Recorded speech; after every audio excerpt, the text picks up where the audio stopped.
Welcome, everyone. I am here with the infamous, the one, the only defendant number 2, whose mic is muted. So before you start talking, unmute your mic, sir. I will. I won't start off this live stream with a muted mic like some other people might have done recently. Oh, it's been an interesting few months for sure when it comes to that. So to update everyone on what is going on, anyone who follows me on TikTok or Instagram knows that I have done quite a few responses to Billy Carson because you people keep tagging me in his little clips, and I just I just stare at them, Wes, and I'm just like, I can't do this every day. I could literally just have the easiest job, put up his ridiculous claim, say, oh, that's just nonsense. But I can't just do this every day. I have to address other people. So I have done as much as I can. And sometimes people tag me as clips, and I'm like, yeah, no, I'm not. I just don't have the patience today for this. And you, however, recently got to debate the infamous Billy Carson. And that was something. What were you thinking during that debate? You know, it was interesting because I didn't really know what to expect. I was invited to this particular thing 24 hours in advance. Wow. I was out at lunch with a friend, and I was actually I was showing him something on my phone. I don't normally check the DMs on Instagram, and I saw this DM, and I noticed that it said something to the effect of, I'm friends with Billy Carson. And so I opened it up and I was like, huh, that's interesting. And it was an invite from defendant number 1 to come and interact on his podcast with Billy Carson. So during the actual interaction the next day, which was November 15th, it was a Friday, I thought there were things that he might bring up because, like you, Mike, I have addressed a number of the same sort of issues that continue to come up with the clips that are also being sent to me. And but I didn't realize how quickly it would really get into it. And to be totally honest, I had talked with Mark, whose podcast it was beforehand, and I said, hey, if I could have my pick, here are the topics I wanted to address. So you're more than willing to do what you want, but here's a list. And so I sent him, these are the things that these claims that Billy has made, and I want to address them. So during the debate, it was interesting in the sense that, yes, we addressed some of them, but we addressed probably 1/5 of the ones that I actually wanted to get to. Mm-hmm. Yeah. So for those who don't know what we're talking about, this is Wes. Wes, you are a scholar in New Testament studies, or what is your field of expertise? Yeah. So my PhD is in New Testament, but I study early Christian scribal culture. So I deal with Christian manuscripts, some classical manuscripts that predate Jesus, and I look at what are called scribal features and reader's aids. So paratextual features. So if people are listening and they're familiar with textual criticism, I do textual criticism, but I don't actually deal with the text. So I'm not a formal textual critic because I deal with everything around the text. I deal with paragraphing, indents, colophons, spacings between words, the margins, spacings, and marginal notes, sometimes pictures. But man, I know, right? I spend my days literally measuring the amount of millimeters between the letters in That's second and third incredible. century papyri. But that's what I do. And so fortunately for me, what that has afforded is that it's given me an area of expertise into things like paleography, papyrology, textual criticism, even early church history, because I'm dealing with Christian documents, some of which are New Testament, but the Epistle of Barnabas, the Shepherd of Hermes, some writings from the early church fathers, some Gnostic texts that kind of parallel in some of their scribal habits. So I stare at dead languages most of my day. Yeah. So you are a real scholar. Now, I have wanted to debate Billy Carson for a while. You actually got to debate him. And okay, guys, let me just sort of summarize the insanity that ensued, and then we're going to get into it. So you had this debate on this guy named Mark's channel. It was recorded. After the debate, Billy is very open about this. Coming from him, he wanted Mark to take the debate. Did never post the debate. Never posted. Mark apparently wanted to post it. Billy's got a really weird take on what happened, which we can talk about. That he was being you were threatening him with all your power and your Christian mafia powers, according to Billy, which is just incredibly crazy. But Mark ended up posting portions of it and then the whole thing. And Billy sent him cease and desist orders to try to take it down. And now so then last night, Billy went on his own channel to stream about this. He streamed for over 3 hours, spinning all these crazy stories, claiming he's going to sue defendant number 1, which was the host, you, defendant number 2, the editor, who's defendant number 3, somebody named defendant number 4, and then there's it's possible defendant 5. And now that I'm doing the stream, I'm probably on that list as well. I'm behind like John McCrae and Ruslan, so I just put myself at probably 496. I think that's where it is. But wow, okay. One of the first things a lawyer tells you if you want to do this kind of suit is to shut up. You don't go on a rant on your channel for 3 hours because you could say things that would A, ruin your case, B, cause countersuits. And boy, did Billy deliver those last night. Oh my gosh. I just I couldn't believe what he was doing. So you guys had the debate. Billy tried to prevent it from going live. When it did go live, it got taken down. There were these copyright claims going left and right. Now the debate is up on your channel right now, which is linked below. So if you guys have not seen the debate, it is linked below. I tried to post a Twitter link. That got taken down too. But all right. Yeah, walk us through what's interesting? So after this debate, I walked away thinking that it was a bit of a nothing burger. I walked away thinking that, okay, I got him on he had no rebuttals. He conceded most of his points.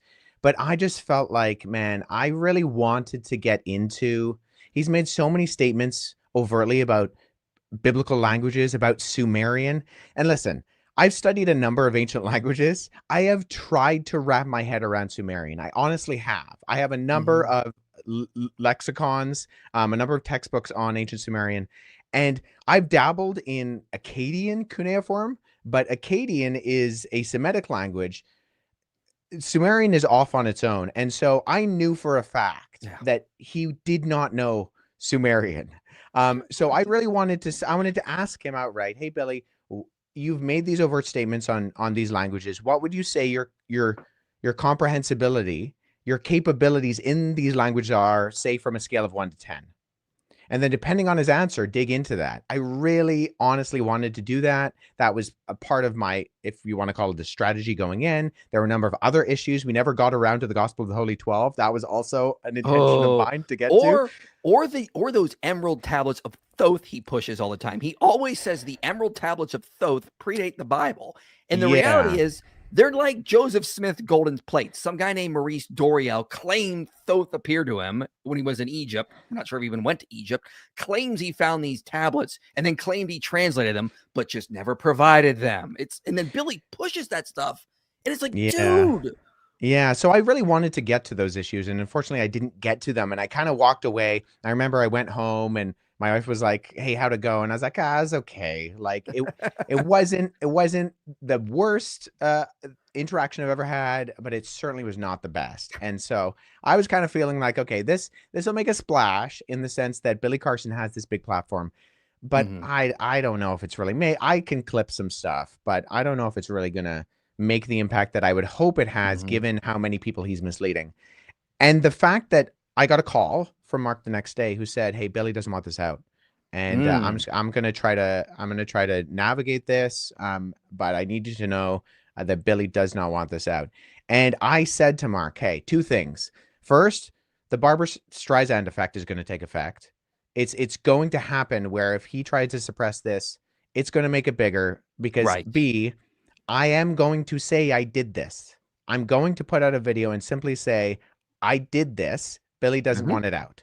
And so that was the conversation we had. And lo and behold, that's exactly what has taken place. Billy is his own worst enemy because it would not have been this big of a deal. I think it probably would have been a big deal, but the fact that he has fought so hard for these things not to go out, I think is just, it's Yeah. backfired on him. If he would have just ignored it, let it go up, we wouldn't we may be here. I may have brought you on because it'd be a big thing, but it would not have gotten as big as it has. And Billy has only made it worse because last night, ladies and gentlemen, he went on his channel to try to explain what happened with so much just what appears to be just incorrect information. He accused you of all sorts of things, like he accused you of dubbing him, like actually like changing things he said in the debate in like the editing process.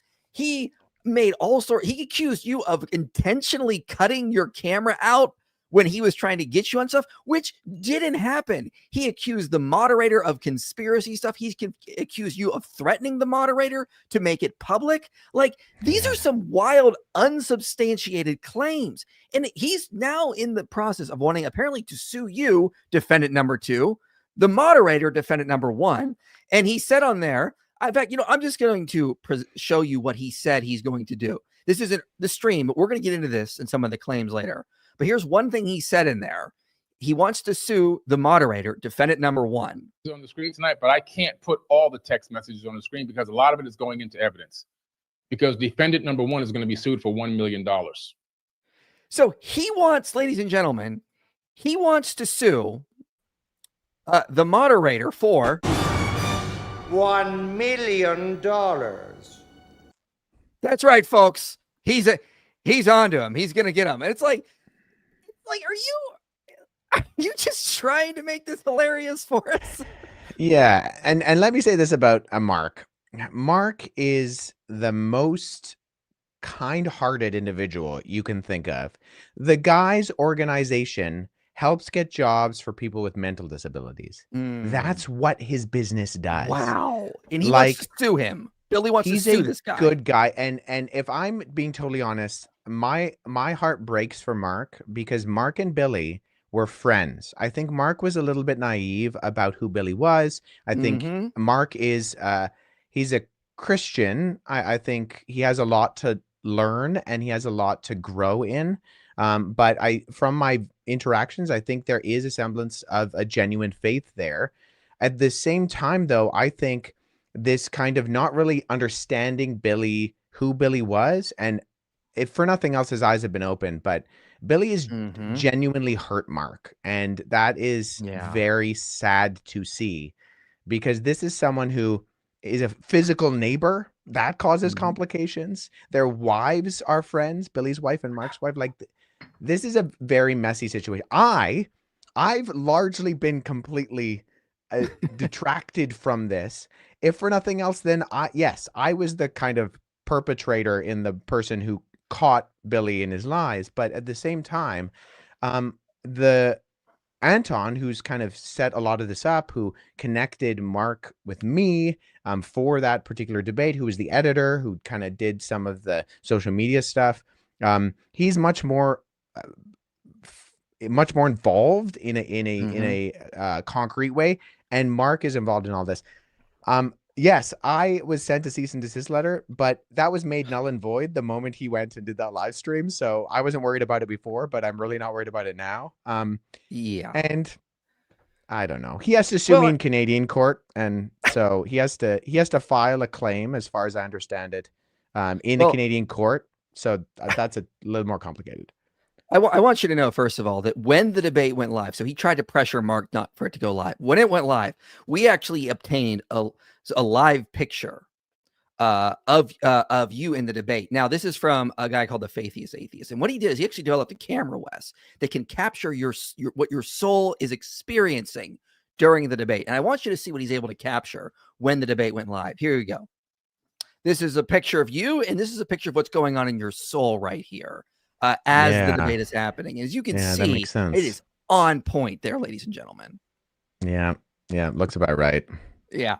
And like that was the craziest stream last night from Billy I have ever seen. And the one part that really got me was like he's claiming to be a victim, claiming that like there's this Christian mafia after him. And but he's also talking about his money and power. He's like going through and he's like, I was in my movie theater taking a nap and I had just gotten off the elevator and my private chef was talking to me and about the NBA season tickets we have after we had, and these were my friends, we had taken private jets to private islands. And I'm like, you poor thing, you, how are you ever going to get over this horrible thing that has happened to you? So when the debate went live, we actually obtained an exclusive look, Wes, of Billy's reaction the moment he realized for this.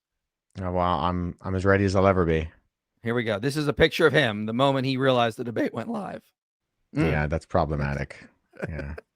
I was like, dude, we get it. You're rich. He's like, I could not believe like the stuff he was saying in there. I mean, like, he apparently called the police on you in Canada. What is going on with that? Yeah, he said he notified every police department that seems to exist in Canada, apart from the police departments that actually have jurisdiction where I live. So, I mean, I guess that's one strategy, but I live in Ontario. I live in Toronto. So this is Toronto. This is on Google Maps. So you can see where Toronto is right there.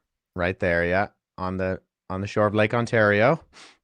He notified the Vancouver Police Department specifically. He made sure to say that. So the police, we scroll way over here.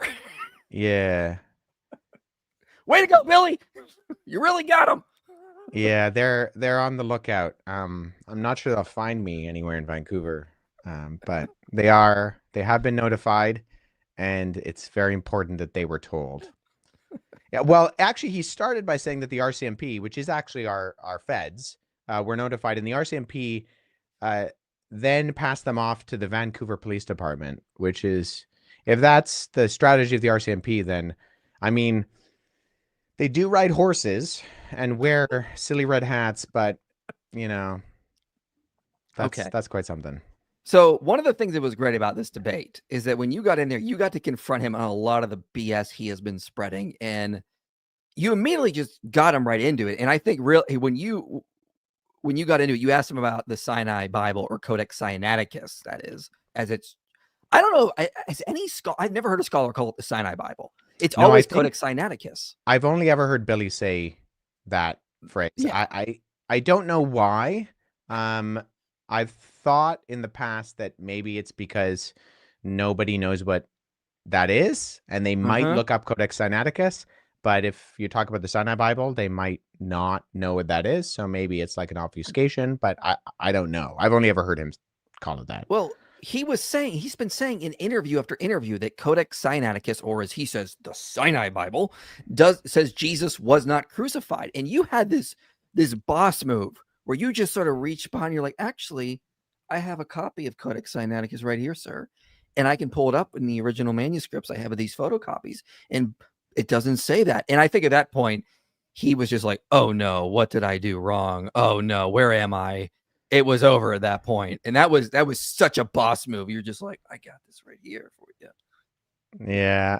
Unfortunately for him, I have an affinity for collecting facsimiles of ancient manuscripts. And so he could have said a few, and I might have actually been able to pull them off my shelf. But yeah, Codex Sinaiticus, I mean, that one's just unfortunate. He said it on some of the biggest podcast in the world.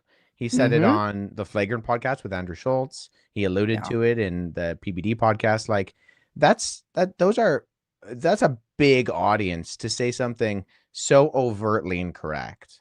I mean, when I studied Greek in, first year seminary, we were talking about Codex Sinaiticus. If for no other reason, then you can pull up the entire digitized document at codexsinaiticus.org and you can choose the passage that you want. And that's what we would do. And that's been out for, I don't know, a long time, maybe even a decade that the British Library has done that. And so we would do that. I mean, I was in graduate school in 2015, 2016. So it will be 10 years, right? Coming up in 2025. So in 2015, we were looking up passages in Codex Sinaiticus. Like, this is not a hidden fact that this is a 4th century collection of biblical documents. Like, yeah. All right, so we're going to get into some of Billy's reply last night. First, I'm going to get to some of your super chats so you guys can get them in. We've got a lot of new channel members. I really, really appreciate that. So Sunday, we put out a short pointing out we are underfunded for 2025. And a lot of you came through. We raised so far roughly $3,000 in donations alone for funding this channel in 2025. We really, really appreciate that. If anybody else wants to donate, you can go to our website, inspiringphilosophy.org/give, and you can donate there as well. We're also going to be doing a stream next week with a Q&A with Avery from God Logic. Him and I will be here where you guys can ask us anything, and we'll go through super chats in hopes to help raise more money for the future and for this channel as well. So we really appreciate all the funds we've got. This is going to help us with paying people that I've been working with in the past year, eventually building a studio, which is something we want to do. So to keep paying my editor and his 5 kids. We really appreciate that and all that you've been able to donate. So donating through this ministry has been super helpful, and we just want to appreciate all that. So real quick, all Billy had to do was admit he was wrong. And yeah, absolutely. Absolutely. And Wes, I've got a huge surprise for you. You're not going to believe this. Are you ready for this? I'm ready. What's going on? Oh my God. Hey! Oh my God. The man, the myth, the legend. No. I just got, I just saw Michael sent me his link to streamer. I was like, I'm on with Wes if you want to join. I just saw it and was like, you know what? Right now I can. Nice. So That's here I am. awesome. Couldn't Mike miss squared. it, man. Yeah. So, Yeah. did you watch the debate, Mike? Did you watch Billy's stream? What are your thoughts on this incredible debacle? So I watched a lot of the debate. I've seen a chunk of his very long stream. I mean, how long was that stream? The rant that he just did. 3.5 hours. Yeah. And so I watched and I skip ahead and watch and skip ahead and watch. And it was just unhinged. I've never seen anything like it.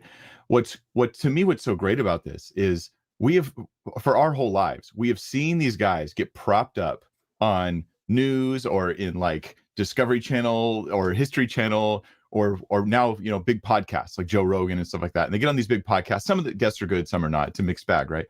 But they say the craziest stuff that just has no grounding in reality, that is utterly fallacious. And then real people doubt Christianity, doubt Christ, and then base their lives off these lies that they gullibly receive because they just sort of assume if someone's being skeptical, that's more trustworthy than someone who's being like that old style Christian kind of thing.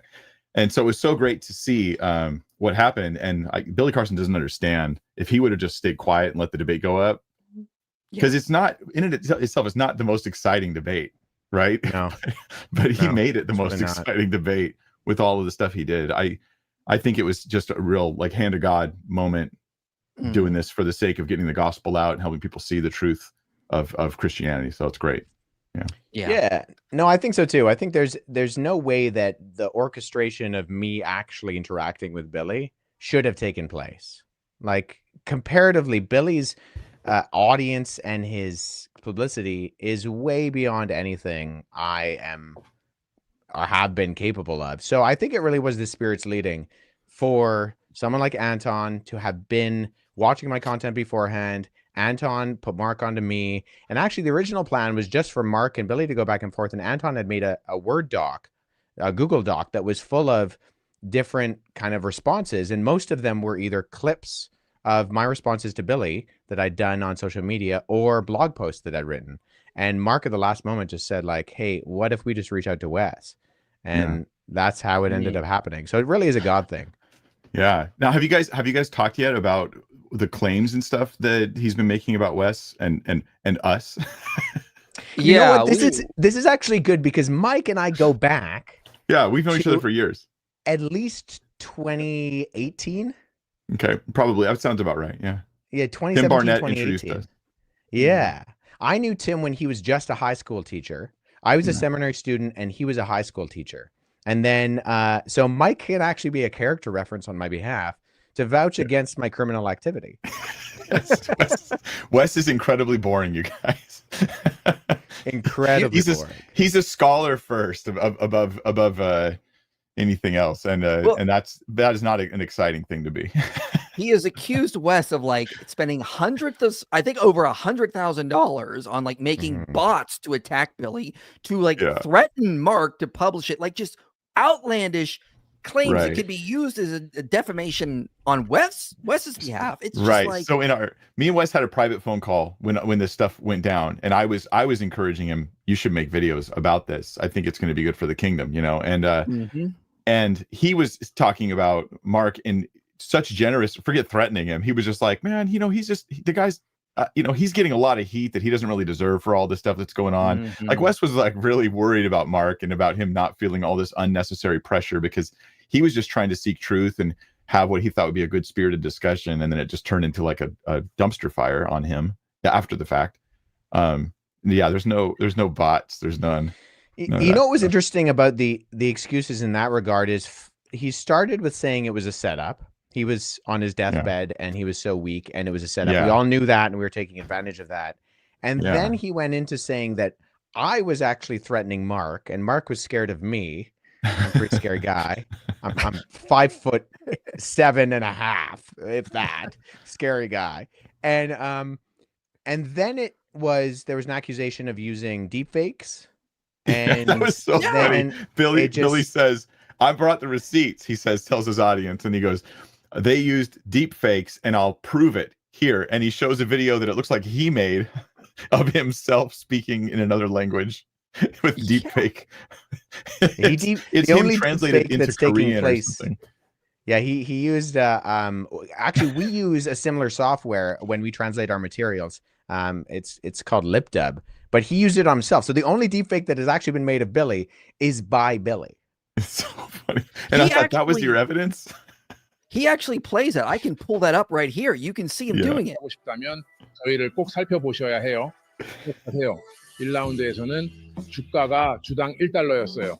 왜냐하면 저희의 가액이 2천만 달러였거든요.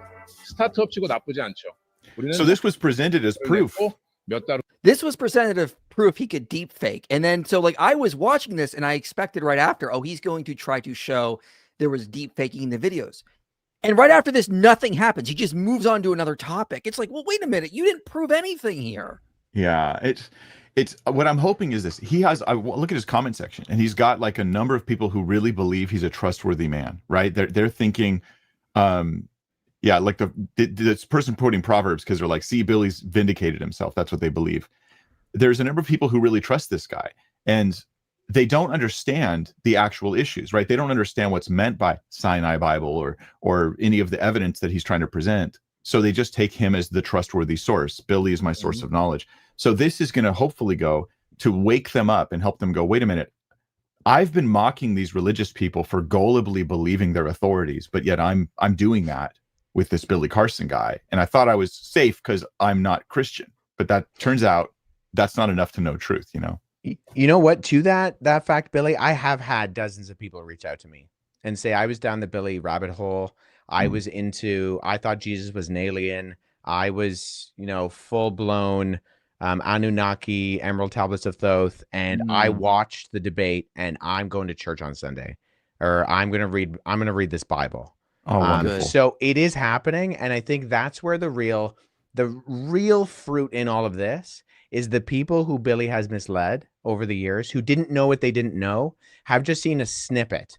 And the interaction I had with Billy was evidence of it. And then this live stream is also evidence that he does not know what a methodology is. He does not know how to differentiate between sources. He doesn't know what a terrible source is versus a reliable source. There's just no framework for any of that. Yeah, you're And so- understating it. You're understating it. He doesn't know what Codex Sinaiticus is. Like, he doesn't know what it is. He thinks that it doesn't have the resurrection of Jesus in it. And his point in your debate was that Codex Sinaiticus, or what he calls the Sinai Bible, came before the King James Version. And as if they're telling these different stories. And so we've all been down this road on our own, you know? And he doubled down on that in this live stream and showing in this, like, I think it was interesting because I had a watch party at my house with a couple of friends from church, and they were like, is this a ChatGPT prompt? Like, is that what he's putting up on the screen? But I don't think it could have, if for no other reason than he went on about the Council of Nicaea. And I know for a fact that even ChatGPT will not give you garbage about the Council of Nicaea. But to put up say that there are, so many differences between the Codex Sinaiticus and the King James Bible, what does that have to do with anything? That's a Greek manuscript from the 4th century and a 17th century English translation. Well, yeah, in fact, I can guarantee that there are more differences because they're in different languages, and those aren't the same words. It's a completely different language. So what do you mean by what you're putting forward? Yeah. Oh, Mike's muted. I don't know. We're not hearing anything from him, so you might want to. Oh, my bad. That. There we go. Fix it. No. Yeah, I don't know where he's coming. So he said that, and I missed a few words of what you said because my ears cut out, so I put my headphones on. But he was saying there's no crucifixion in Codex Sinaiticus. I was like, people absorb this and they're like, that's it. Christianity's out. Billy Carsonism is in. I'm going to follow his thing because, wow, he just exposed this. Anytime someone tries to expose this incredible, glaring, obvious underbelly of falseness in Christianity, it's almost always they're just making something up. And if you dig a tiny bit beneath the surface, you'll go, this guy doesn't know what he's talking about, or he's misrepresenting the evidence. He's being misleading. Yeah, it's like when people go translations of translations of copies of copies of copies of copies, and yeah, you already know that they're not representing truth when they say stuff like that. Yeah, 100%. Yeah. So, like, what I want to do is I actually want to put some of the stuff he said, because last night, guys, he tried to justify a lot of the crap he was putting out, like in the debate. Like, he actually tried, and like this was supposed to be like his stream explaining why he's suing you. And the only thing he could bring up was like, yeah, well, the Council of Nicaea, they assembled the Bible together. And it's like, what? That has nothing to do. Like, you go before a judge, sir. At the Council of Nicaea, they put the Bible together, and that's why he owes me. That's why he owes me $1 million. Okay. All right. I have no clue what that whole section was on you when he was trying to do with this. It was insane. So let me play a little bit of this so you guys get what I'm talking about here. Get involved in the situation and to cultivate and to manipulate defendant one. He successfully did that to defendant one. And he was able to acquire this illegal footage. And I do mean illegal. It's not illegal. And then he had a decision to make. Am I? Wes, can you address it? He keeps saying the debate he had is illegal to be online. Yeah, he agreed to go into someone else's podcast studio and record a podcast. He was notified who I was beforehand. In fact, he had just as much notice as I did because I was given notice 24 hours beforehand. So he knew as much as I did in terms of going into this. He was given my name. In fact, Mark called me and said, is there a chance that Billy knows who you are?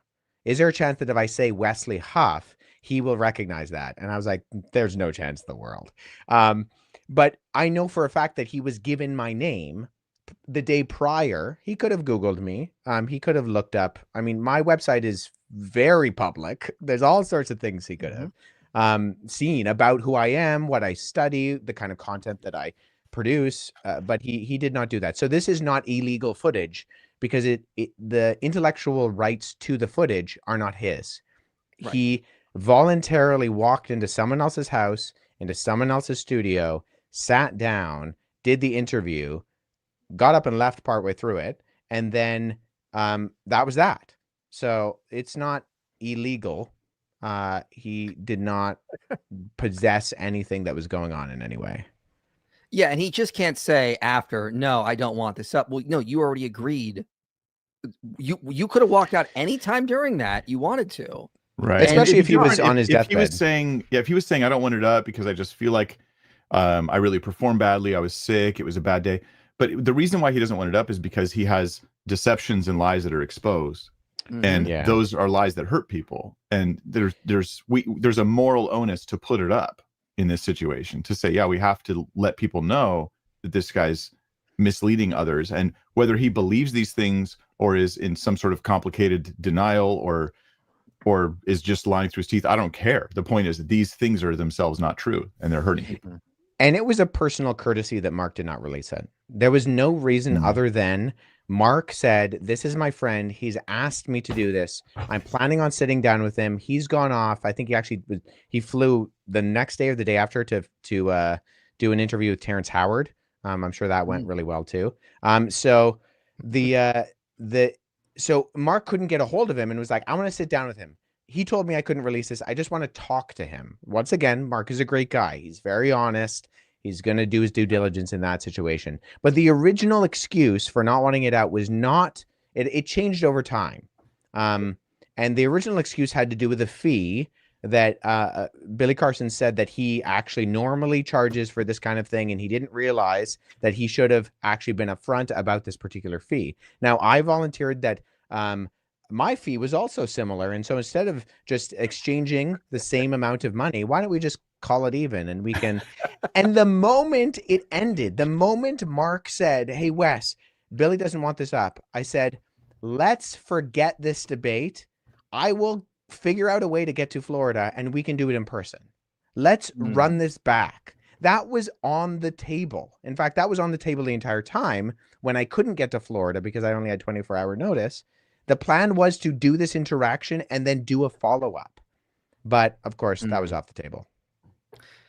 Yeah, it really seems like he just made this far worse than it needed to be. The best thing he could have done for himself is walked out of that studio, let it go up, and never talked about it. Last night, he exposed so many of his fans, thousands of them, to the fact that this exchange happened. And I know a large percent of them are probably thinking, well, now I want to see what happened. I want to see how bad it was. And a lot of them are going to watch and go, this is nothing like what Billy said. They're not ganging up on him. This is not a setup. Mark was even at the end of the debate defending Billy and going on his side and kind of like trying to like prevent you from talking so he could give Billy more time. And one of the craziest things he accused you of is towards the end of the debate, your camera was cutting out because of internet connections. And so Billy in this stream said you were doing that on purpose to try to hide from him. What? Yeah. I was in my office studio praying that the stream would come back online. That's what I was doing. So yeah, can we walk through some of the claims he made in his recent video? So that was one of them. Yeah, so the claim is that, Wes, you were shutting your camera off as a way of like stopping him from making a good point, right? So you just uploaded the full debate video onto your channel. It's been up for like a few hours. Yeah. Right. So people can see that whole, as long as it stays up, and we'll see if some way he gets it down, but you can see it there. It's already doing really well because of Billy Carson. Otherwise it would have not done that well. Like, it's the interest that he created because of his behavior. But you guys, we've all three of us have done debates. Okay. I haven't done as many as probably some of you guys have, right? But I've done a few. Turning off your own camera while your debate opponent is speaking, does this help you in a debate? No. Is this a tactic that I've not learned? Like, so if I'm debating Matt Dillahunty and I'm like, well, watch this, and I shut my camera off, and it's like, well, let me respond to you with a smoke bomb. Like, ow, you Batman out of there. This is not a good debate tactic. You want your face to be there. You want people to be able to see you responding, listening. You want to hear what he's saying, and you also want to show with your face a sense of like comprehension and that you're unfazed by the things that the person's saying, and just to be polite and to pay attention. One of the other claims though was that he hardly got to talk, and you did all the talking. I think it's really important if people actually think that that's took place, please go on my channel and watch the debate, because most of what I did was ask Billy to talk. I wanted Billy to talk. Right. When he said that Genesis chapter 1 word for word copies from the Enuma Elish, I wanted him to give a summary of the Enuma Elish because I have read the Enuma Elish and I've read it in its original languages. And I know it does not sound anything like, which he proved. He did give me a summary, and the summary didn't sound anything like Genesis chapter 1. And so Billy had a lot of chance to talk. It's unfortunate that that is the claim that he's made. Yeah, absolutely. Yeah, he talked way more than you did. In the stuff I'd seen, you ask a question, he would go on and on and on. Then you'd offer a quick, succinct thought, and then he would go blah, blah, blah, blah, and then he was reaching because he was reaching for something, you know. So he would talk even more. And my camera was not cutting out at that point. It did cut out near the end, but it cut out right at the beginning, and then it was totally fine, and it cut out right at the end. But he had more than enough chance to monologue. Yeah. Here we go. Let's play a little bit of this here. To take this footage and put it out.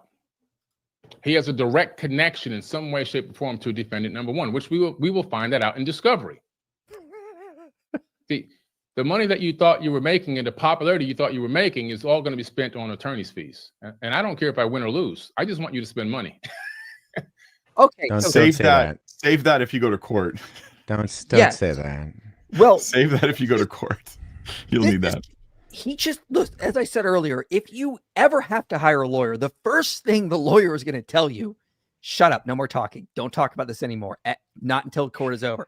The last thing you do is do a 3-hour rant on your channel where you admit your goal is slap lawsuits. Now, those are actual things. A slap lawsuit sets you up for a countersuit because you're admitting you're not suing with reasonable cause. You're suing just to make your opponents spend money.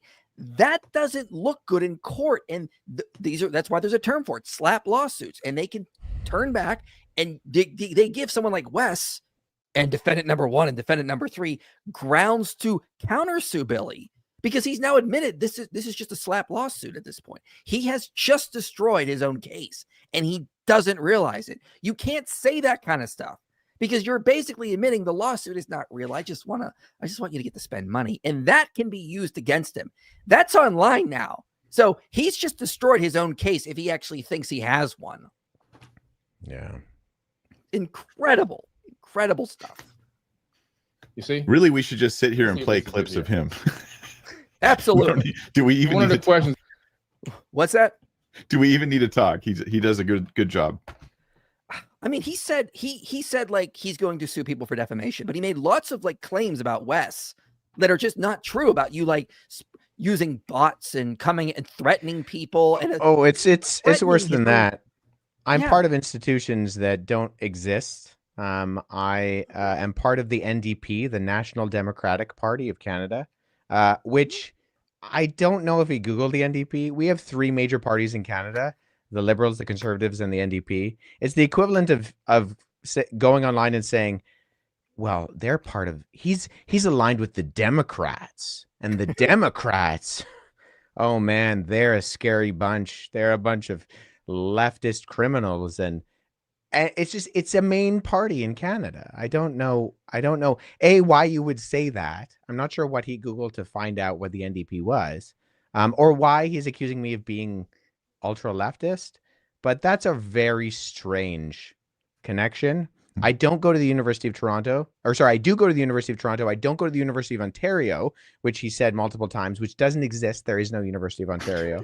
And I am not connected with any crime syndicate whatsoever. So I am connected with Apologetics Canada, which everybody can check out at apologeticscanada.org. And I am an elder at West Toronto Baptist Church, but apart from those 2 very reputable institutions, I am not part of any others. I mean, like, if he wants to talk about defamation, he is just making a case against himself. And that's what I mean. Like, he said so many horrible things. Like, if I was a lawyer, like, I'd be like, what? If I was his lawyer, I'd be like, what did you just do? You just ruined the case. I don't know what he thinks he's going to get out of this. He should never have done that if he thought he had a real defamation lawsuit, which is very hard to even. He's doing reputation control. That's what this really is. I don't know if he's thinking further than 5 minutes ahead.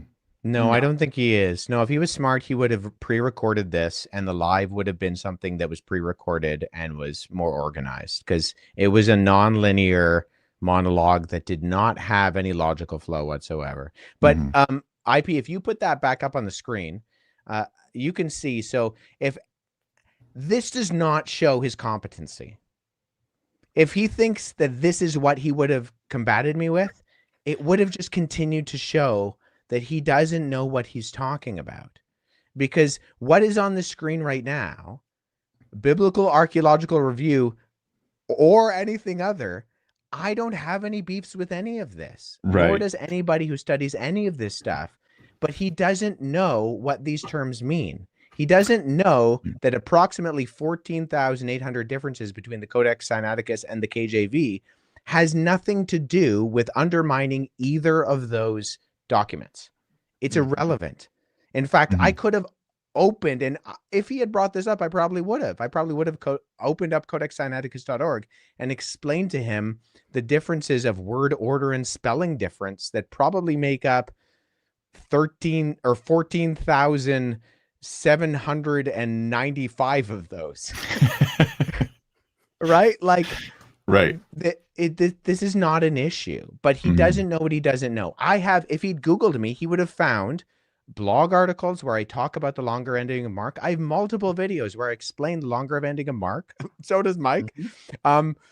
Or the woman, the story of the woman caught in adultery. I have public lectures that I have talked about where I say the story of the woman caught in adultery is not in any manuscript prior to the 5th century, and therefore is, in my estimation, not original to the original document, is not inspired scripture. So but he didn't Google me because he doesn't do his homework. And this shows that he still is not doing his homework. Oh, yeah. It gets really bad at this point because he's going to try to defend some of the claims he made here. Let's play a little bit of this here. That was brought up was the information about the Sinai Bible, which has a lot of differences than the King James Version of the Bible. It's also called the Codex Sinaiticus. Okay. And what I had said in a few podcasts. Wait, hold on. The Codex Sinaiticus. The Codex Sinaiticus is what he called it. I don't know. That sounds like a cereal. Sinaiticus? The Codex Sinaiticus. It's like these little square dinosaur themed crunchy sugary puffs. I don't know. It sounds like something my chiropractor does. Well, we're going to align your Sinaiticus. Sinaiticus. Sorry. Probably only 2 or 3 podcasts. That's just so we know. I'm just joking. None of us really cares that he pronounced that wrong. Everybody pronounces things wrong here and there. That's not a big exposure of his ignorance or anything like that. This other stuff that's not. Yeah. Well said. As I had mentioned, and of course, reels and clips were made, and they were then edited and put out all over the place. Or that in the Sinai Bible, it appeared that Jesus had never been crucified. I said it's quite possible that Jesus was never crucified. Not once anywhere to say that's not. If you pause that, that's not what he said. And the reel that I have currently, I think he pulled down the one on YouTube. I think that's been pulled. He's at least one of the Sinai Bible clips that I did post on YouTube, Facebook, or Instagram. He has taken down with a copyright claim that I've submitted a review of. But nonetheless, he did say, and I posted that and posted multiple clips of him saying on his programs and on the public podcast that he's done, where he specifically says, well, that's not in the Sinai Bible. The crucifixion, that's not in the Sinai Bible. So he did say overtly that he denied that the Sinai Bible has the crucifixion. Yeah. And so, Wes, let's think for a second. In the Sinai Bible, how many places is the crucifixion? So you've got Matthew, Mark, Luke, and John. Yeah, but that's just the beginning. Where else can we find it in Codex Sinaiticus? In Codex Sinaiticus, Matthew, Mark, Luke, John, Acts of Romans, 1st and 2nd Corinthians, 1st and 2nd Peter, 1st and 2nd, 3rd John, Jude, and Galatians, Revelation. It's arguably in every book of the New Testament. Yeah. Like you won't find not the crucifixion. In fact, in the two documents that are attached onto Codex Sinaiticus after Revelation, the Epistle of Barnabas and the Shepherd of Hermes, because once again, the early Christians would not have thought of this as the Bible. They would have thought of it as containing the Bible. This was an ancient library that would have been exorbitantly expensive. It took almost 360 sheep to make. They're culminating all of the Christian documents together. It's also in the Shepherd of Hermes and the Epistle of Barnabas. The crucifixion is just all the way through. Isaiah 53, the crucifixion is in. So, yeah, it's just such a silly. Would you say? Let me throw something out there. What do you think, Wes? Would you say this is safe in every place where in any respectable translation you see the crucifixion, you also see it in Codex Sinaiticus? 100%. 100%. It's not even an issue. That wouldn't be debated. No. Guys, of all the textual variants, if he's claiming that there are 14,800 textual variants, there might be. I don't know. I've never done a meta-analysis of the collation of textual variants in Codex Sinaiticus. But if that's what that's saying, I can guarantee you that none of those have anything to do with shedding doubt on the crucifixion events. Guys, it's just so we're clear. It's Codex Sinaiticus, I believe, is what it is. Okay, let's get this right now. It's Codex Syntactosaurus Rex. That's the one. You got it. Going forward. Hey, Jesus was never crucified. It says quite possible that Jesus was never crucified, or he might not have been crucified, depending on what podcast I was on. So this question came up on every during podcast the deepfake as not a question. Well, there you just heard. Let me go back because he just did what we said he was doing. He accused you of deepfake. No, so he starts calling the debate a deepfake. Oh, so he does accuse us of deep faking. He does do that. Just to be clear. But at a certain point, he stops calling it a debate and starts calling it a defake. Oh, my goodness gracious. I mean, it's a clever pun, but it's just wrong. There's nothing fake about what happened. Right, depending on what podcast I was on. So this question came up during the deepfake as not a question in a way that it would be asked in a real debate, but it was an attack from the very beginning because they thought they had answers that would debunk whatever I said in a podcast somewhere one day. So the Codex Sinaiticus, often referred to as the Sinai Bible, is a 4th century Greek manuscript of the Bible. Can you just pause right there? The King James Version. Yeah. It's not often referred to as the Sinai Bible. We talked about this, but Billy Carson is the only one that I've ever heard called the Sinai Bible. Yeah, I was scratching my head wondering where he heard that from, and I've never heard that as well, ever. Yeah, I don't think I have either. Yeah, none of us have. I've only heard it as Codex Codex Stegosaurus or something like that. That's the only thing I've ever heard it called. KJV is an English translation completed in 1611. Comparing these two involves examining differences in textual context, translation choices, and theological interpretations. And so here's the textual variations. Scholars estimate that there are approximately 14,800 differences between the Codex Sinaiticus and the King James Version. These variations range from minor discrepancies to wording to significant differences in the content. For instance, the Codex Sinaiticus includes books like the Epistle of Barnabas and the Shepherd of Hermes, which are absent in the King James Version. Notable omissions: several passages presented in the King James Version are missing from the Codex Sinaiticus. Mark 16:9 through 20. The longer ending Mark detailing the post-resurrection appearances of Jesus is absent, doesn't exist. It's not in there. That's Biblical Archaeology Review. Biblical Archaeology Review. That's the source. It's one of them. There's 8 sources, but that's just one of them. John 53, 8, 11. The account of the woman caught in adultery is not included. Biblical Archaeology Review. Source: Luke 24:51. The phrase, "and was carried up into heaven," describing Jesus' ascension, is missing. Biblical Archaeology Review. Now, yeah, I don't know what to say to that. Yes. It has nothing to do with the claim he made about Codex Sinaiticus Kokomoka about it lacking the crucifixion. Like the fact that Mark 16:9-20 is not in there has nothing to do with the claim he's been making on podcast after podcast, and even said it in your debate with him. You're muted, Mike. Mike's muted again. We've heard this for years from atheists online. Big, well-known atheists who say that Mark, the original Mark, didn't have the resurrection because of the longer ending issue.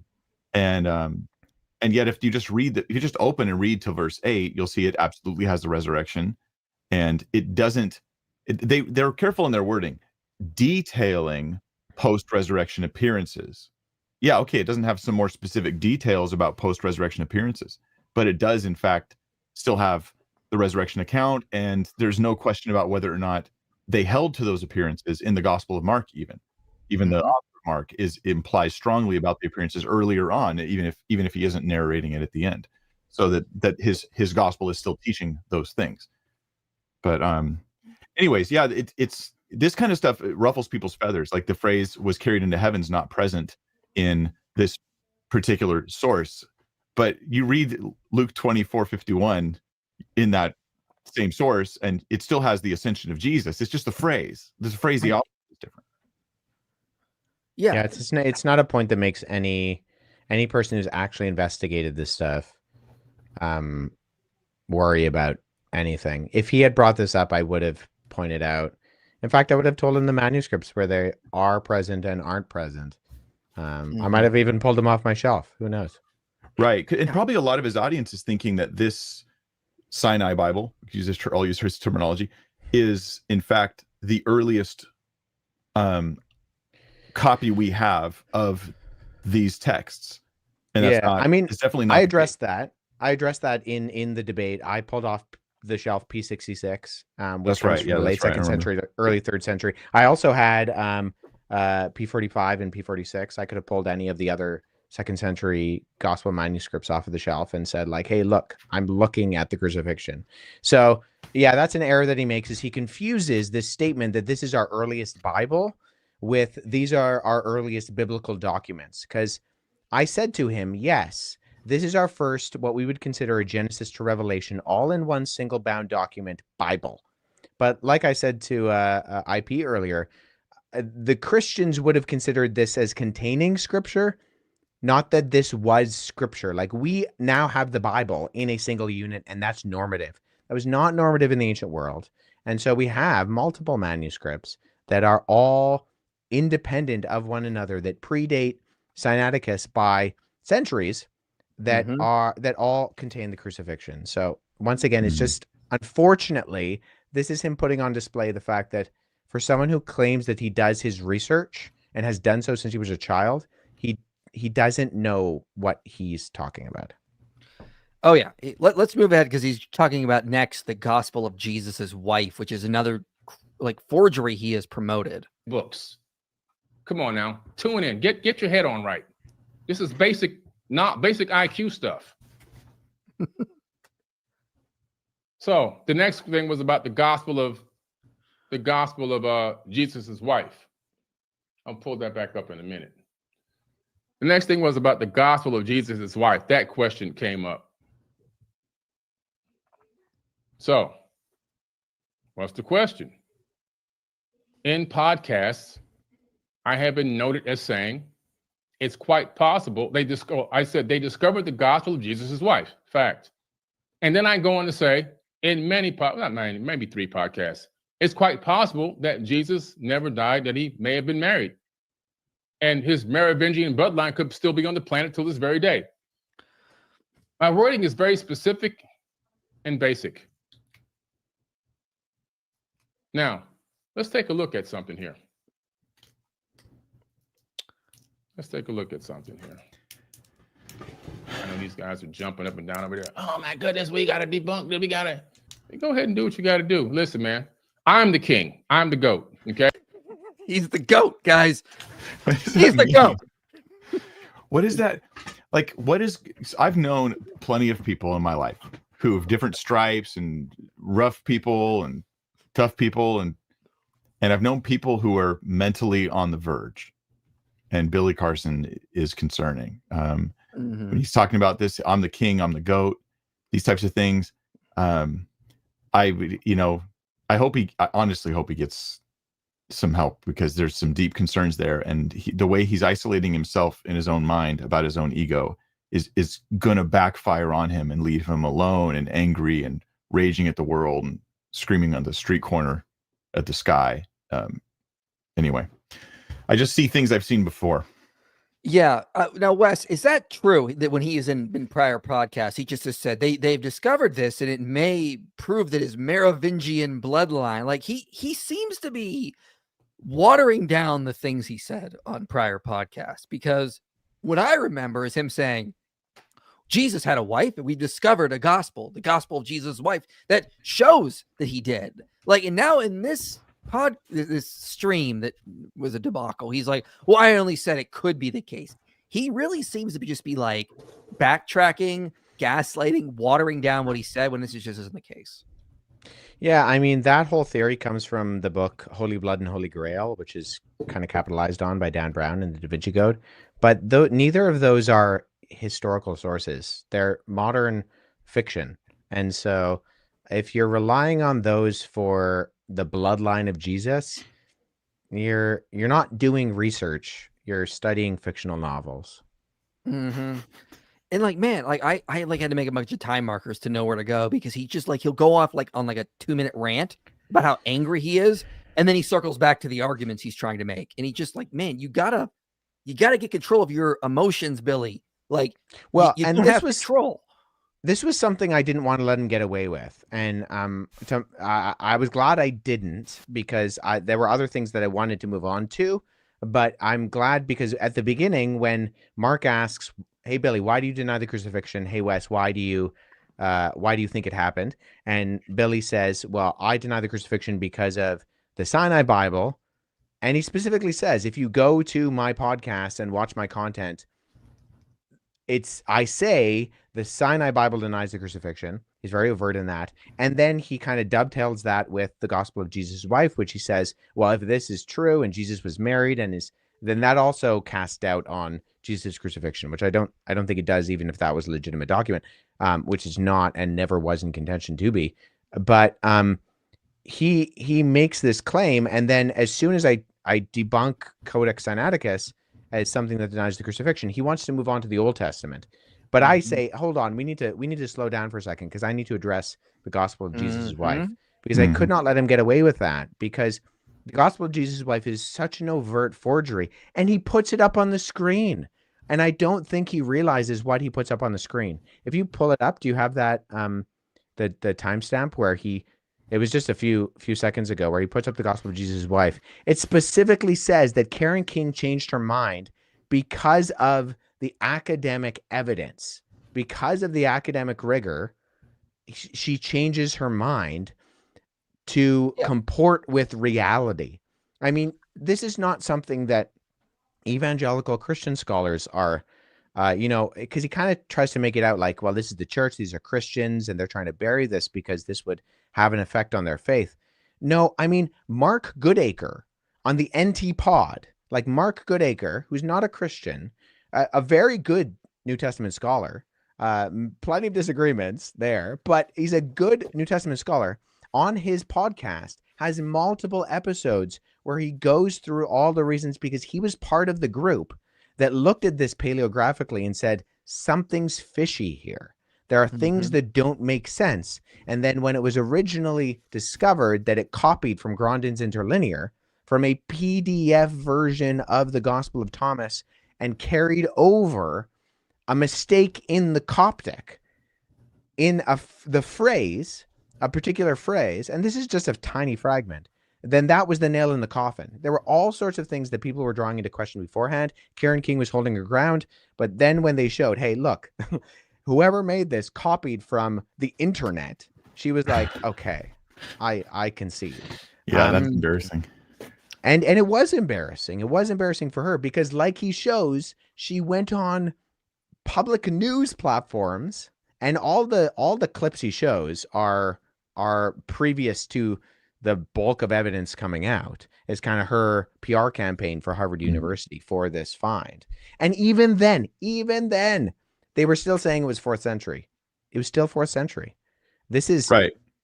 too Anybody in late. the 4th century can write anything they want, even if it was real. There's no, you would want a better historical trail to lead back to the time of Christ, and you have so many early accounts, Christian and non-Christian, of the crucifixion of Jesus. To overturn this it would require a mountain of evidence. I think it helps people understand it when you put it this way: is the crucifixion of Jesus, for historians like looking at the 1st century, it's considered, you don't need to make an argument for the crucifixion because it's so strong. What they like to do is have you flex your historical muscles by making a case for why you think it happened, because it's so ironclad and secure that explaining this thing we know happened is the part where you can sort of work on gathering different bits of evidence and put things together about what you think about Jewish and Roman culture and the politics of the time and everything. And I think that helps people realize, like, people just don't doubt this. Apart from the mythicists, usually mostly atheists, people don't usually doubt the crucifixion of Jesus or his existence, for that matter. Yeah.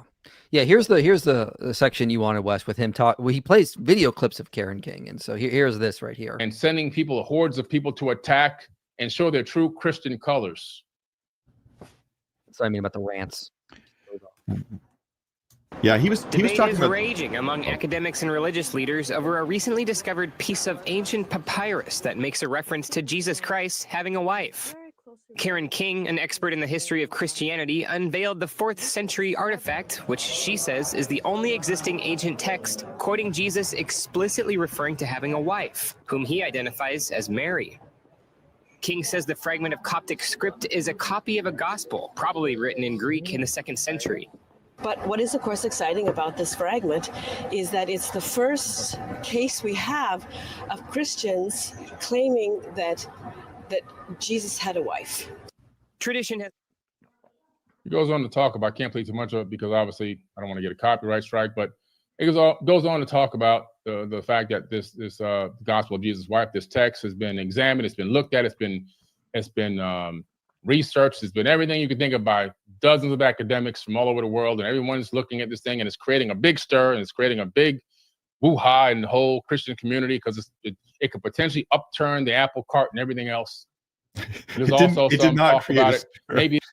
Well, yeah, you're absolutely right. This thing never created a stir. It was. I remember being like, "Oh, I'm curious as to why that's not true." And I remember, Wes, you did some stuff on this back in the day, right? Oh yeah. I posted back when I had a silly name blog that nobody remembers. I was posting things on the Gospel of Jesus' Wife because this was put out in 2012. Like, we're talking over a decade ago.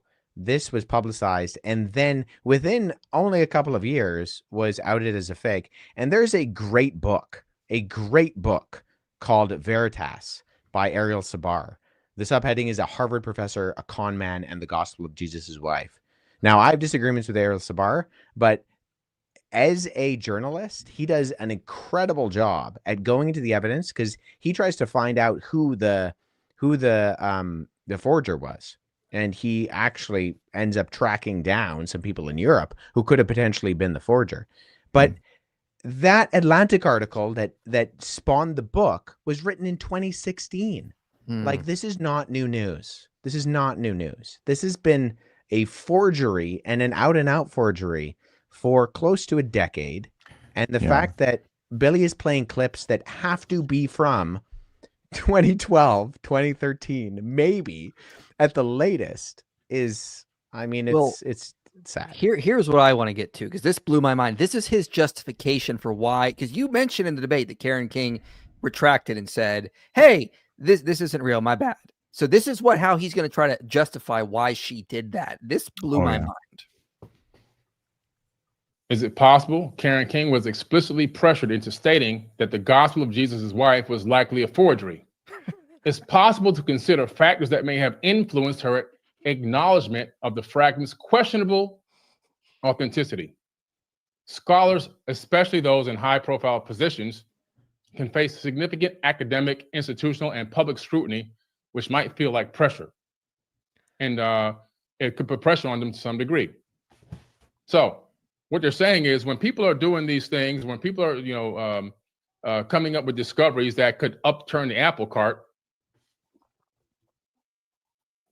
it actually puts a lot of pressure on the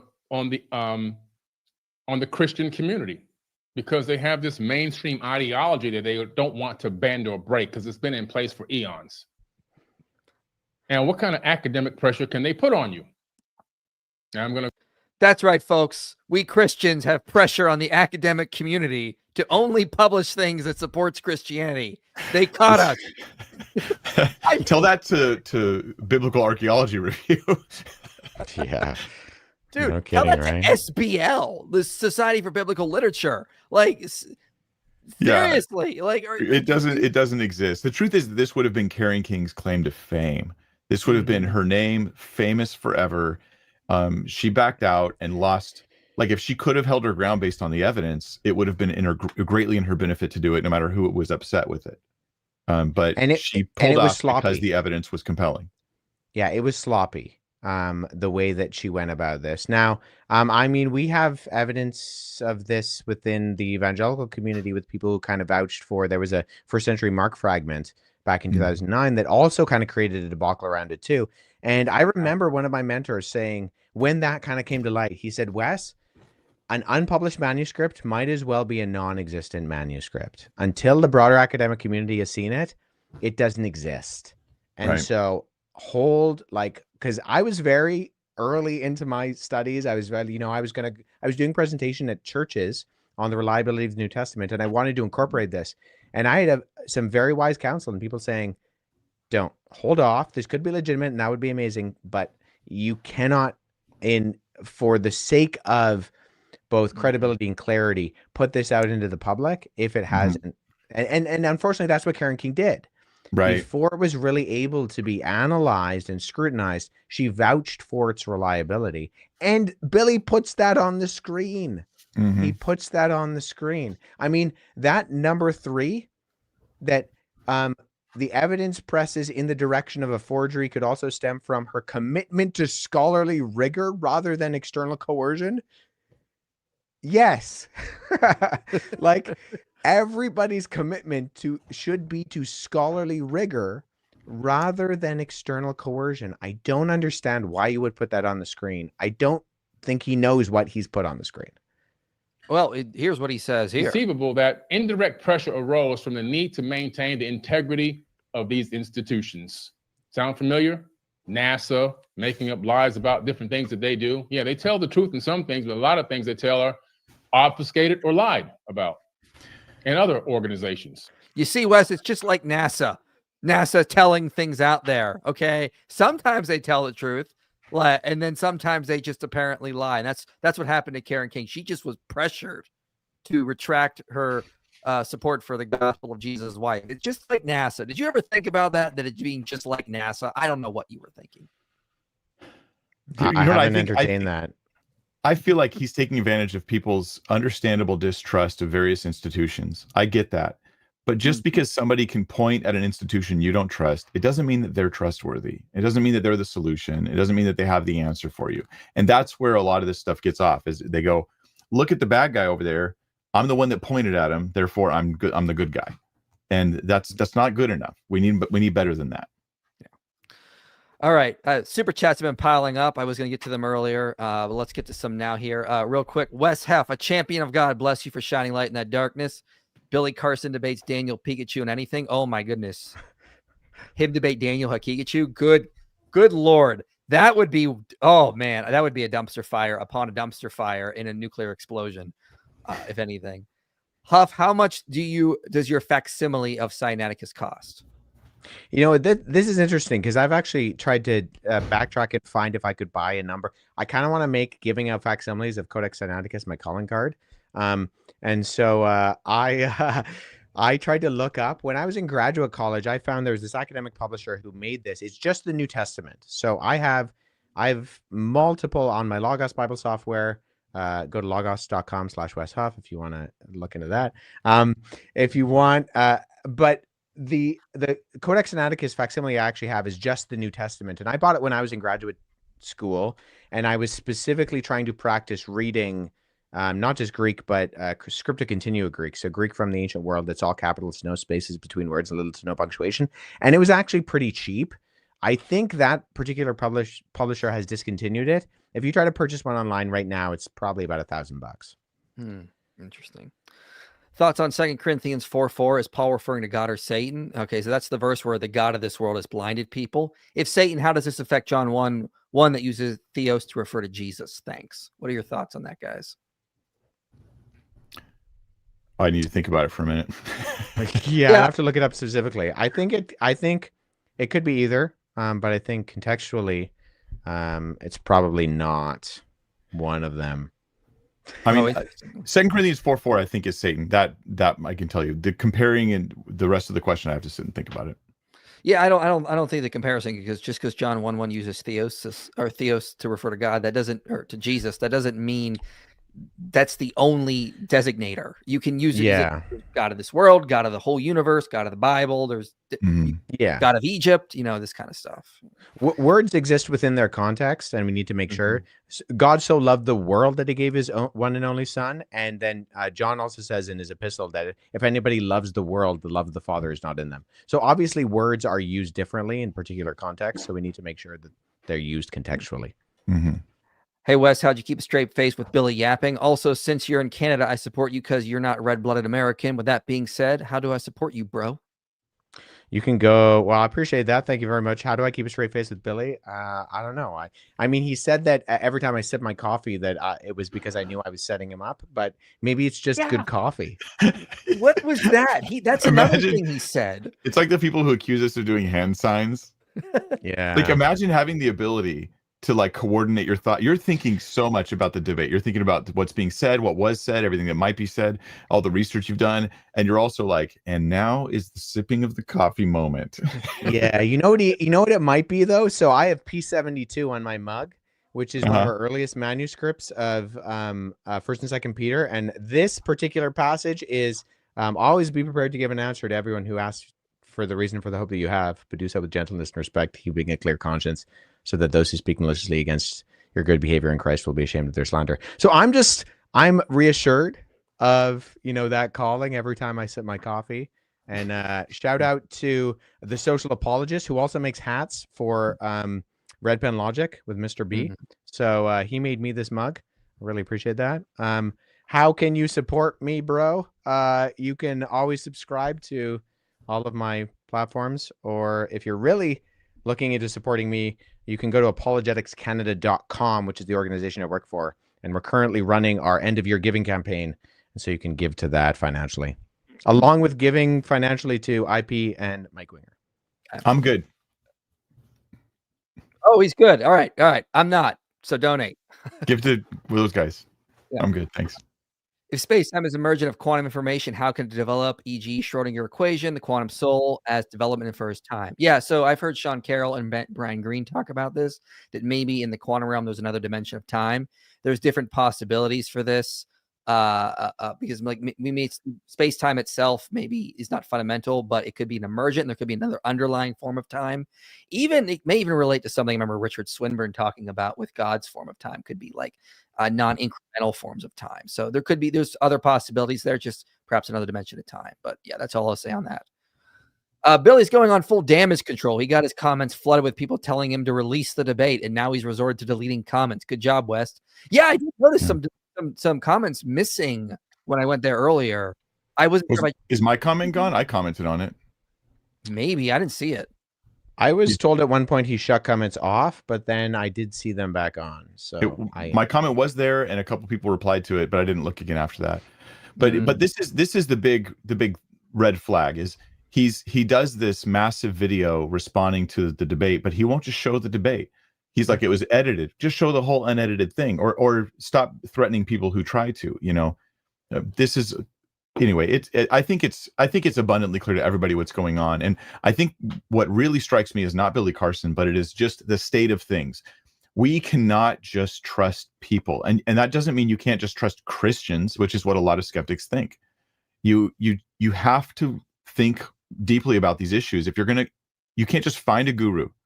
who has a quick, easy answer to everything, and everything's an easy conspiracy to explain, that itself is a red flag. If everything's an easy conspiracy to explain, then that person's making stuff up.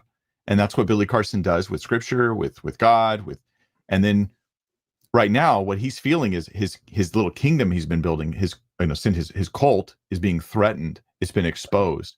And it's been a long time coming. I didn't even Mike, know about I'm Billy in a Carson cult. 2 months I'm ago. part of a cult. Not Billy. Yeah, didn't We you found listen that to out on the Billy? live stream. Yeah, we found that out. You're in a cult and you are threatening defendant number 1, and you pulled into defendant number 3 into this cult. How dare you, sir? How dare you? Mike misspelled defendant number 2's name. It's Wes Buff. This is true. This is true. Wes works out at least a little bit. Maybe a lot. I don't know what everybody's talking about. You know what? I just look like this. I've never been to the gym in my life. Never been to the gym. So it's so easy. He doesn't even comb his hair too. It comes out of the shower like that. It's true. Yeah, that's true. Now I'm going to fight you. I might join Billy's side. There's good counter apologetics. Then there's Billy. Yeah. Christ is King of Kings and Lord of Lords. Thank you, gentlemen, for your work in the kingdom. What are both your thoughts on the census of Luke error? Wes, what are your thoughts on this?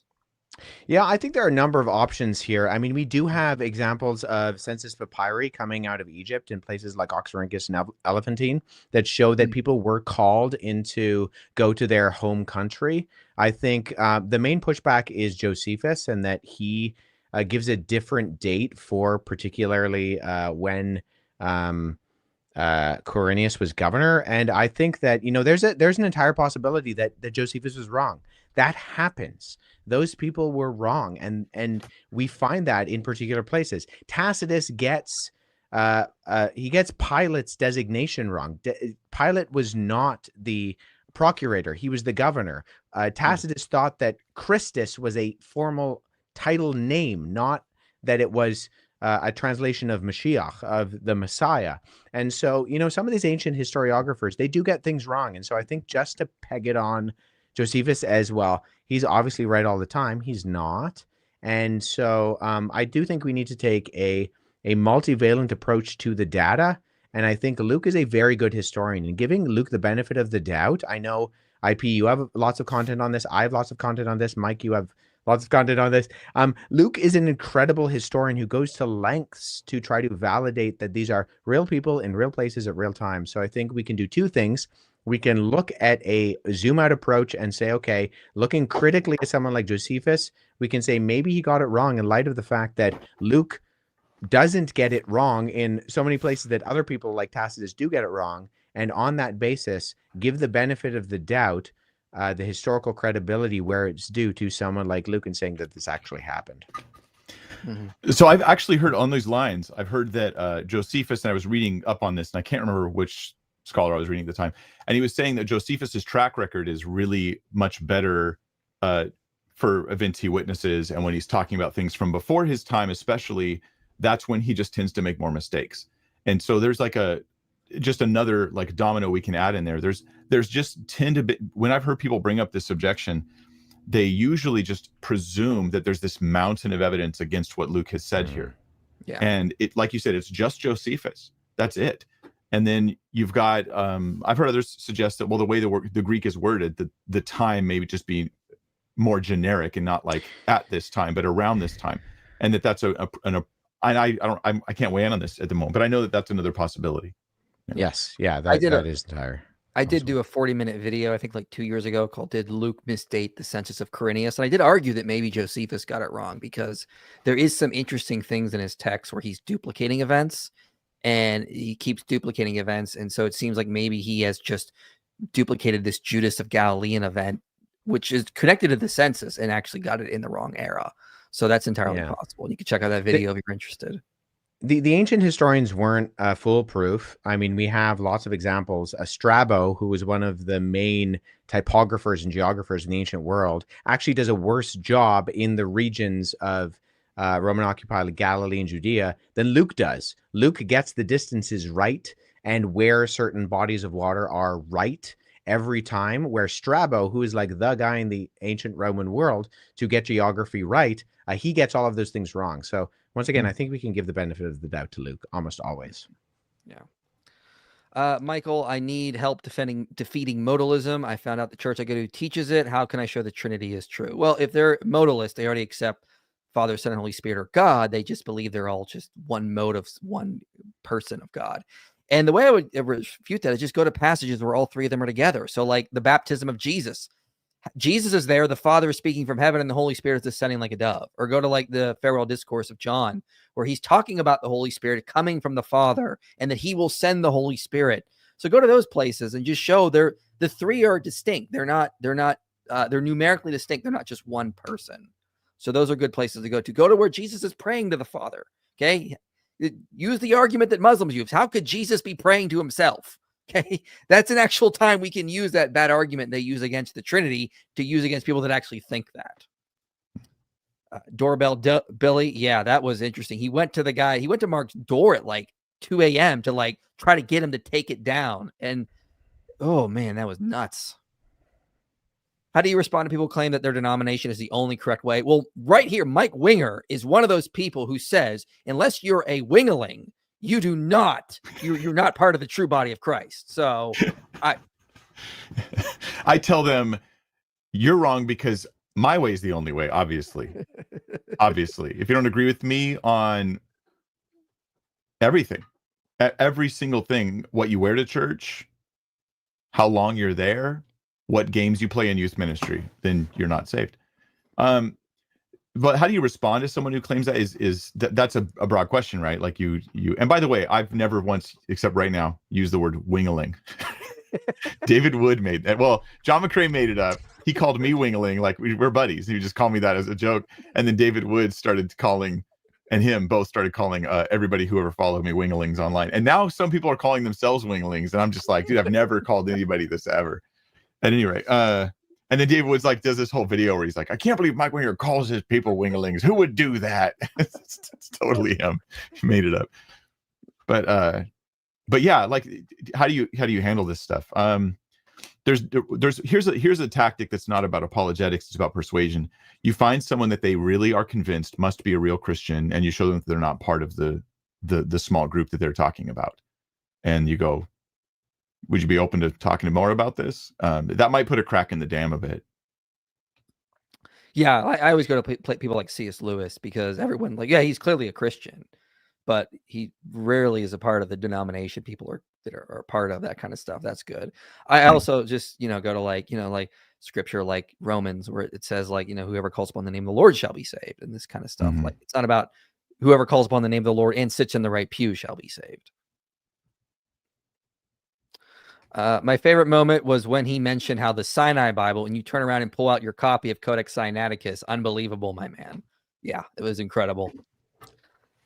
What's a good argument against compatibilism in response to free will determinism? Also, Wes, you did a phenomenal job against Billy. Keep it up. A good argument against compatibilism. I would take don't argue for free will directly. That's harder to do because the real debate is underlying presuppositions. Like, do you believe consciousness is created by the brain, or is it something more fundamental? You need to, if you argue consciousness is more fundamental and not like a process of the brain, that's going to give it more uniqueness. And you can argue that it has an ability called free will that is not determined by outside processes. And so take the debate there, argue for consciousness as being something that's not created by brain processes. Billy's live stream yesterday gave cult vibes. Absolutely. Which church father do you suggest to begin with? Wes, where do you think church father you should begin with?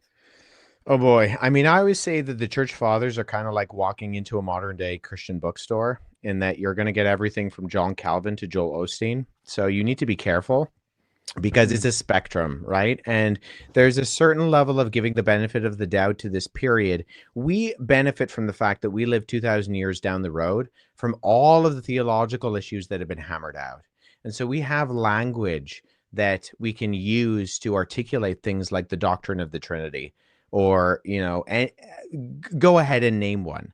And we might even not realize we're using language that has been formulated and articulated and argued over for the last 2 millennia. And so I think we need to be careful in that not all church fathers are created equal. We need to give benefit of the doubt to, sometimes you read guys like Origen and they sound, you're reading it and you're like, what's going on here? And it's because they're really wrestling with some of these things that, like the individual who commented on modalism earlier. I mean, modalism was definitely condemned in the early church. There's no doubt about that. But they're like, okay, how do we, the Father is referred to as Yahweh God, the Spirit is referred to as Yahweh God, and Jesus is the Son, who is Yahweh God. Okay, how do we come up with a reasonable, logical, biblical formulation of that? And I think we often fail to realize that that was a long process of just coming up with terminology.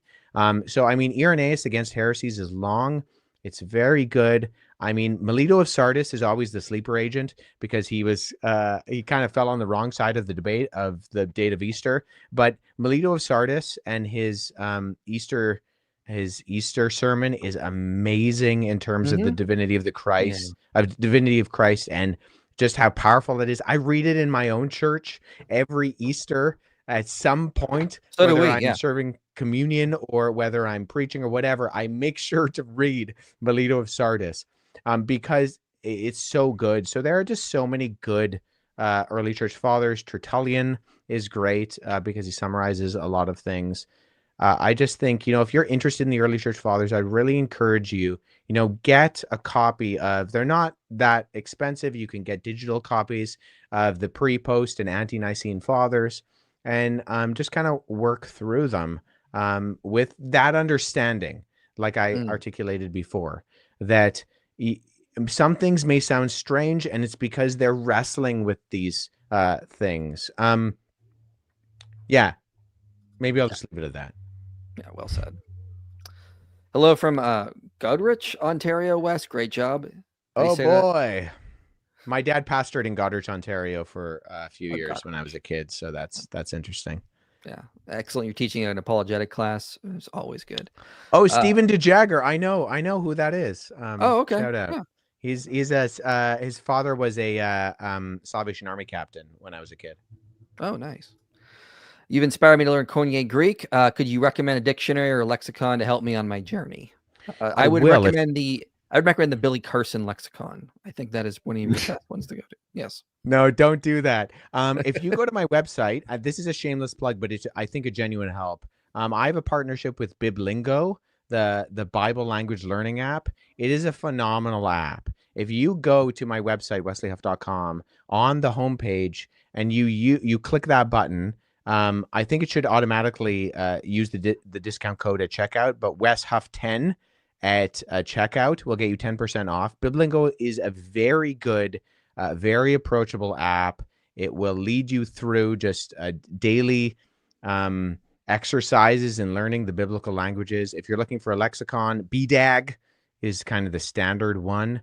That's an acronym for their names. I would not necessarily Dunker and Gingrich. I wouldn't recommend Strong's Concordance. It's very popular, but it's largely outdated, and so it's useful for certain things, but it's often overused in its applicability, and it is actually a little bit outdated. But I genuinely think, and my camera just turned off. He's doing it to us now. He's doing it, you guys. Oh. And that's so hypnotism right there. I'll just leave it at that, and I'll you guys can answer the next one. Yeah. Best books on Christian sexual ethics, especially sex before marriage from a science philosophical perspective. Do you have any on those, Mike? Specifically from like a science philosophical perspective? Yeah. I don't know. But so when people ask me for book recommendations, like I never read that kind of stuff. And not that there's anything wrong with it, but I feel like I can think of a book I've heard of or maybe I've glanced at, but I don't want to make a recommendation that I can't really stand behind. So I don't have much to say. Yeah, it'd be hard for me to say it here. Cat cam, here we go. Nice. I think we're all cat guys, aren't we? Mike, you have a cat? I have 3, right? Yeah. Nice. I'm a cat guy. I don't have a cat because I live in a condo. And I just don't want to deal with that in a condo. I have 3 kids in a 2-bedroom condo, so a cat on top of that is probably not the best idea. But I am a cat guy, so we're all of same mind in that. I mean, I like everything but birds. Well, I like birds, but I think I don't like them in cages. I think they should just be flying around. But yeah, dog, fish. I wish I had a fish tank. I don't. Oh well. Winger and Huff, was the Sinai Bible where Netflix got Mary? Have you guys seen the new Netflix movie? No, I've not. I watched it, and its primary source is the Proto-Evangelion of James. Oh God. And I've only seen what you've posted. Right, but the author or the writer of the movie has a different agenda than the Proto-Evangelion, which is exalting Mary as the Proto-Evangelion. They're just looking for backstory info and stuff like that, and then so they changed it in ways that actually undoes what the Proto-Evangelion's trying to do with exalting Mary, like saying that she was like raised in a temple-like room, and then she was all these other things. But it does keep her. It implies her perpetual virginity, yeah. But the Mary movie's so nuts, man. I got to do a review of it. There's so many weird things, yeah. Joseph, there's a dream sequence where Satan takes. You don't know it's a dream sequence at first, right? So there's this woman who offers Mary some water while she's like about to give birth, and she drinks the water and passes out. And right before she passes out, the woman turns into Satan, the actor who's playing the Satan character in the film. And then the next scene, he's carrying her. And he's walking with her down the corridor, down the alleyway, you know, and she's levitating over his arms. So his arms are out, but she's actually levitating a few inches off of his arms. And then Joseph sees Satan carrying Mary away, and he like Assassin's Creed style runs and sneaks up behind him, and he grabs. There's like some soldiers, and he grabs the sword out from the sheath of the soldier as he's running by, whoosh, and the soldier's like, "What?"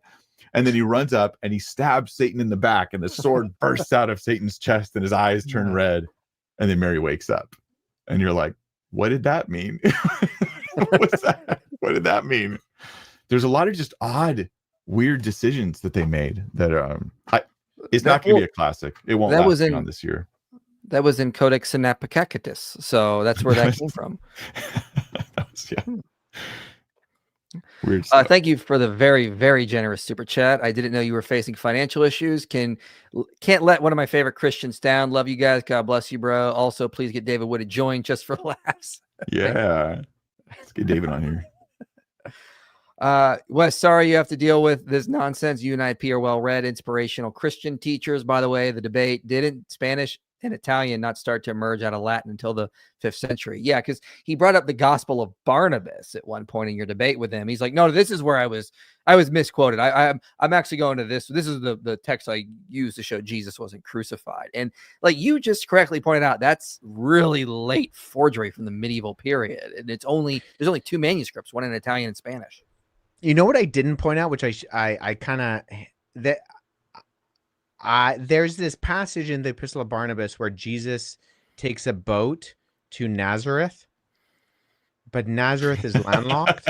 He takes a boat there. And he has a whole conversation with sailors in Nazareth.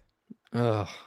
The Gospel of Barnabas is one of the clearest examples of someone trying to appropriate Jesus for a particular theological bias, which is almost certainly Muslim, to deny the crucifixion, and all of the there are bad internal evidences. The Gospel of Peter having the Jewish officials camp out in front of the tomb, that's a red flag. They wouldn't have done that on the Passover, especially, but any other time they wouldn't have been camping out in front of the tomb. Let's sleep in this graveyard over here.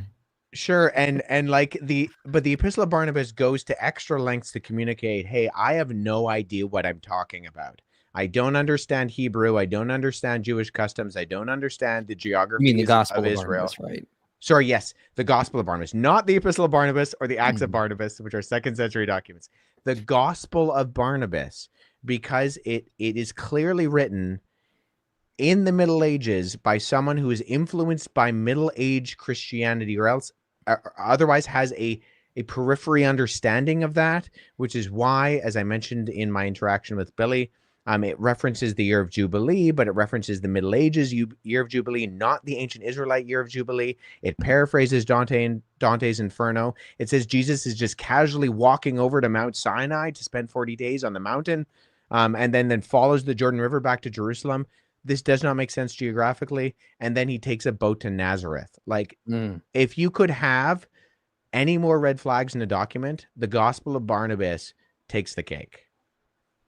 Yeah. Yep. Good stuff, man. Wes and Billy need to run it back, trying to be charitable to Mark, but he's constantly interrupted, and half of the stuff he was saying with nonsense. Yeah, I mean, here's the thing. I really feel for Mark. Mark is not an intellectual. He would not claim he's an intellectual. I think he wanted this to be more of a discussion and less of a formal debate, which I actually think it was for most of it. And I genuinely think Mark felt bad for Billy. Mark was Billy's friend, and I say was because I think that boat has sailed. But I think Mark was Billy's friend, and I don't even know if he disagreed with me that much at the end. I think he was just feeling like that he told me, I've never seen Billy not be confident. That was the first time Billy is Mr. Confident. He always has the monologue. He always has, he's Mr. Receipts, as he said last night, right? Like, and for him to come in, coming off a sickness or not, and just collapse, to concede. Well, if you say so, well, I'll go with that. I can respect that. Like, he had nothing. And so I understand the pushback on Mark. But at the same time, knowing Mark personally, I think Mark also was kind of taken aback by the situation, and he just felt like he needed to come to Billy's aid to some degree. So I totally get the comments of people saying like, hey, the moderator, he didn't do a great job. But just give him some time. Give Mark some time. He's got to digest all this stuff. Like, this was news to him. He was taken back by it. And in hindsight, I think he's going to look back at it and go, I'm starting to see things in a new light now. And let's just give him some time to do that. Yeah, totally. Yeah. Keep him in your prayers for sure. Billy Carson did die of embarrassment. Here's an interesting super chat. This is from Ozzy Capricorn. I honestly trusted his words till yesterday. My mind was blown with BS he was spewing. Yeah, this is one of the things I was saying earlier, is that Billy, the best thing he could have done for himself is just shut up and not mention it. He just exposed his entire audience to critics yesterday that they had no idea about. And so in his attempt to do damage control, he just made more damage. He gave Wes far more exposure than Wes could ever give him, because now people are going, well, now I want to see this conversation, and they're going to start looking for it, and they will find it. Well, they are finding it. Like, Wes, your channel, which is a smaller channel, but you just uploaded this video. How many views has it got already? 4 hours ago, I uploaded it. It's at 72,000. Yeah, 4.4. That's got to be like the most views you've had on a video that in that short of a period of time. Oh, hands down. Incredibly well viewed video already. Yeah. Oh, no doubt. I am overwhelmed with the amount of people who have supported me. I mean, even since I posted the cease and desist letter that Billy sent me, my inbox is full of attorneys offering their services pro bono. Like, it's the Christian community is very gracious, and I appreciate all you guys. I'm not worried about the legal case, but I honestly do appreciate you offering your service. I've even had people in other countries who say, I know nothing about Canadian or US law. I am a lawyer. I will help you if you need me. So let me just say thank you to those people, because it's very overwhelming, and I'm very thankful.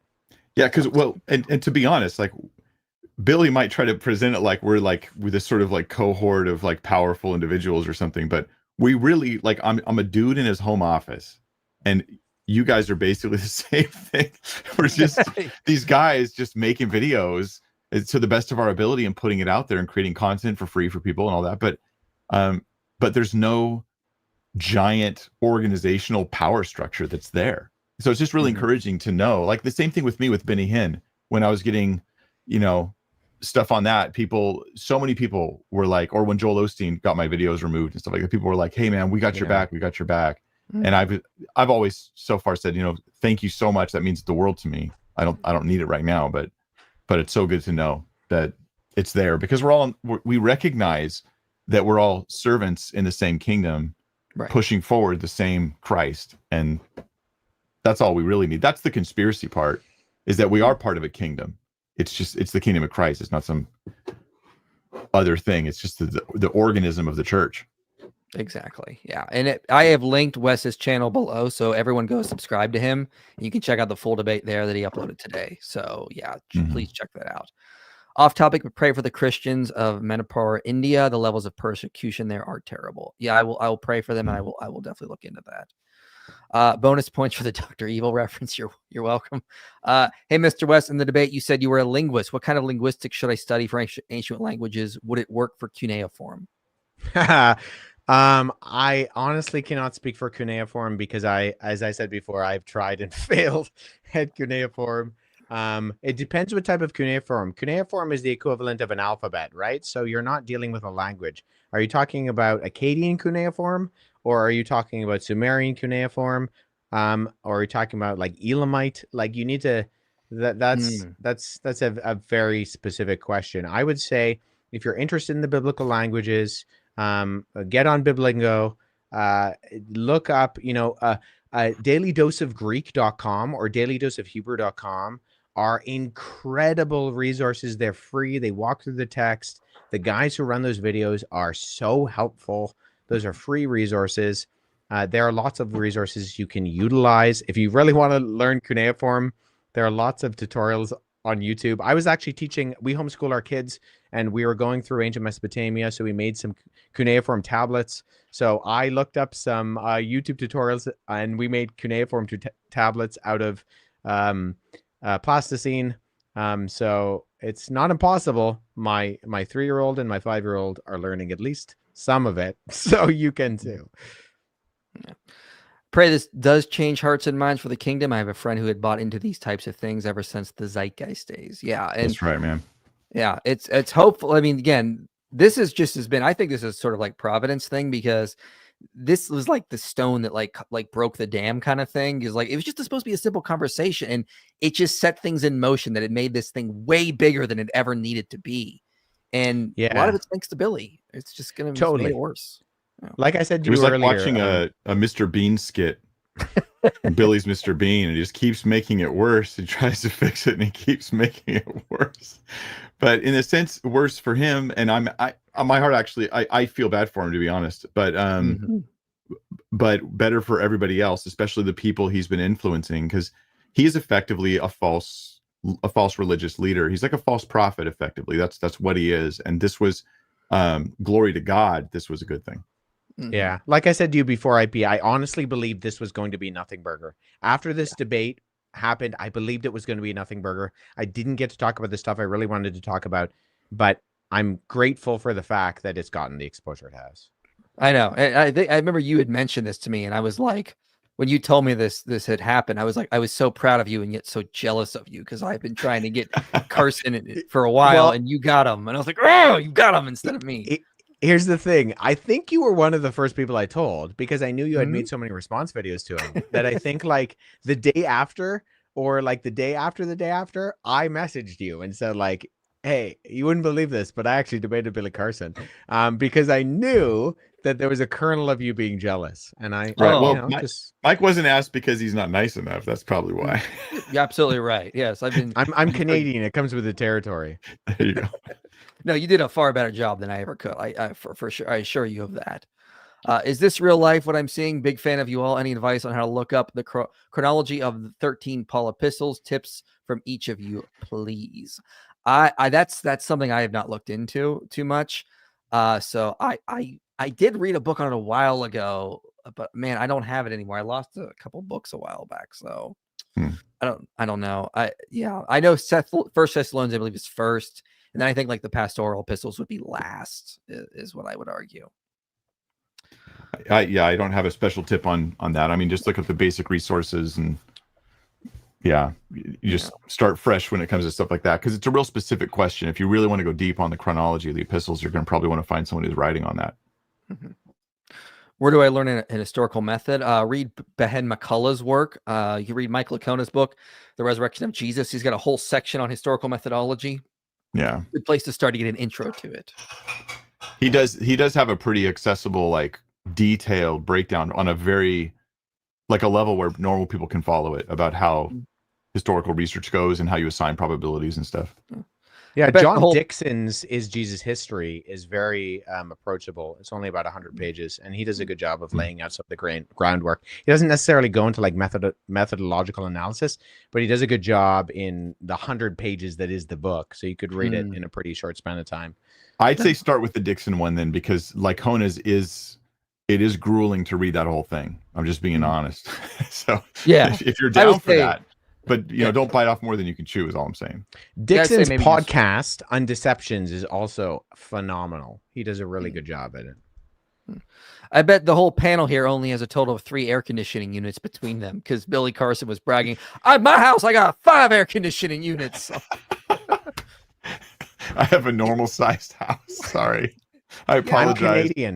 I'm Canadian. We live in igloos, so we're chilled all year round. Canada is the air conditioning unit. I actually have 2 units, but that's because my house is messed up. It was built really weird, and so we needed like a 5 ton, I think 5 ton is what it is, and so we have like 2.5s, and it's like weird. And we're like, could you just redo the ventilation so there's one? And they're like, no, it would cost too much. Just do the 2. I'm like, really? Ugh, so it's a disaster. Yeah, but my tiny 1,500 square foot house has 2 units for some reason. Hello from a fellow Canadian, Wes. You mentioned that the story of the woman caught in adultery is in scripture, which I was aware of, but what are your thoughts on its historicity? Yeah, I would paraphrase Dan Wallace and say that it's one of my favorite stories in the Bible. It's not in the Bible. I think it's probably a correct historical remembrance of the actual Jesus. It has the character of who Jesus was.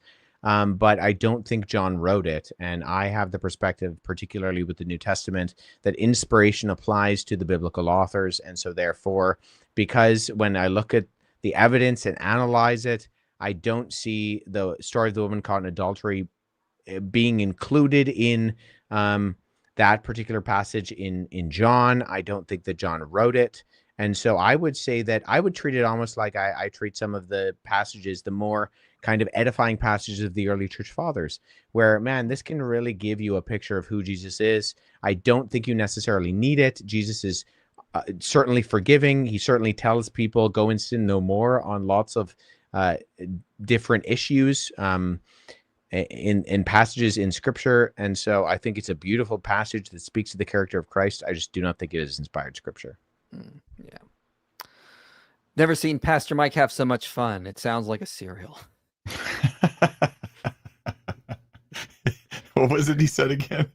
Sinaiticus? Sinaiticus, or like Sinaiticus is what he said, something like that. It was like, it sounded like synapses is what I remember. Synapses. Serious question that must be addressed. Did Wes steal Winger's blue lights idea for the bookcase?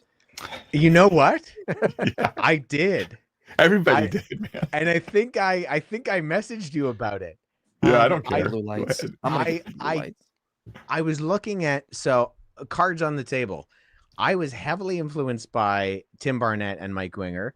And I, during the pandemic, went out and I got some LED strings and I cut holes in either side of my IKEA Billy bookcase cases, and I strung them through. That's all I did. And but yeah, it 100% was influenced by my. What's funny is, so I put the lights in my bookcase because I was like looking at how to do YouTube stuff, and they were saying like different is better than better. That was the phrase. They're like, make your stuff look different than other stuff. And I thought, I need lighting anyways. I'll put lights in my bookcase. And I was like the only guy that I've ever seen do that. And now everybody does it. Yeah. And so I'm like, well, it's not different anymore. But it's kind of the thing I do. So my office was used as a closet beforehand. It's a space in my church that I cleared out. This is not a big space. I have over 2,000 books. They're not all in this room, but a lot of them are. And so it's a little bit of a trickery that I make people think my office is bigger than it is. You see, IP is a wingerling. Someone get David here. Yeah, I'm gonna put some blue lights on my books too, and then he'll really be confused. Yeah.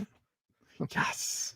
One of us. One Part of of us. part of the Google cult gobble, officially. Google gobble. What's the plausibility of the woman caught in adultery was actually meant for Luke instead of John? I've heard this before, that maybe it was a story Luke wrote and somehow ended up with John. I don't know about that. That just seems like how would it get in John? I've never understood that connection. So what I've heard about this, the phrase that I heard that I thought was interesting is it was a story or a pericope looking for a place in a gospel. And so you see it in John here, then you see it in another manuscript, it's somewhere else in John. And isn't it associated with Luke somewhere? I think so. I think it might be in a. I think there's like a manuscript where it's somehow associated with Luke. It's been a long time since I looked into this. Yeah, I believe it's family 1 of the manuscript collection. Is where it appears in Luke, and then there's a handful of manuscripts where it appears in between the ending of Luke and the beginning of John. So that's where it's sometimes referred to as a floating passage, is in the case of the fact that it's not always found in John. And the first instance of it, I believe, is in Codex Beza, which is a Greek-Latin diglot in the 5th century. That's the quirky one, right? Yeah, Codex Beza is a bit of an unusual manuscript in that it goes beyond the bounds of the actual text and sometimes paraphrases. It has the number of steps that Paul takes, when they break out of prison. So it's named after Beza, which was the individual who succeeded Calvin in Geneva, and he actually, when he donated it to the library in Geneva, he said that it should be stored rather than studied, because he had actually analyzed its text pretty thoroughly and said that there's so much paraphrase in here that it actually will mislead people on what scripture is. And so I think, there's a reality where the scribes are seeing this in the manuscript tradition, and they're seeing that it's found in some manuscripts, it's not found in others, it's found in Luke, it's found in John, it's found in between Luke and John. Sometimes it's just a story that floats in a singular manuscript. And so they're saying, okay, well, something's going on here. Nonetheless, I think everybody kind of agrees that, despite that, scribes give the benefit of the doubt to the text. So they're going to include it just because they don't want anything to be lost. Right. Yeah. I think we have found forbidden knowledge. It's this debate. Thank you, Billy, for showing us. Yes. It's like, it's the forbidden knowledge, the debate. Yeah, absolutely. There it is. It's just funny that prior to this, he was on like PBD podcast and other ones. And he's like, yeah, Christians won't debate me. And the moment a Christian debates him, he's like, I don't want this online anymore. It's way to go. I think he was purposeful. I think he knew that he was putting himself, and I mean, I don't know how much I can disclose. I told Mark, I think he sold Mark short. I honestly do.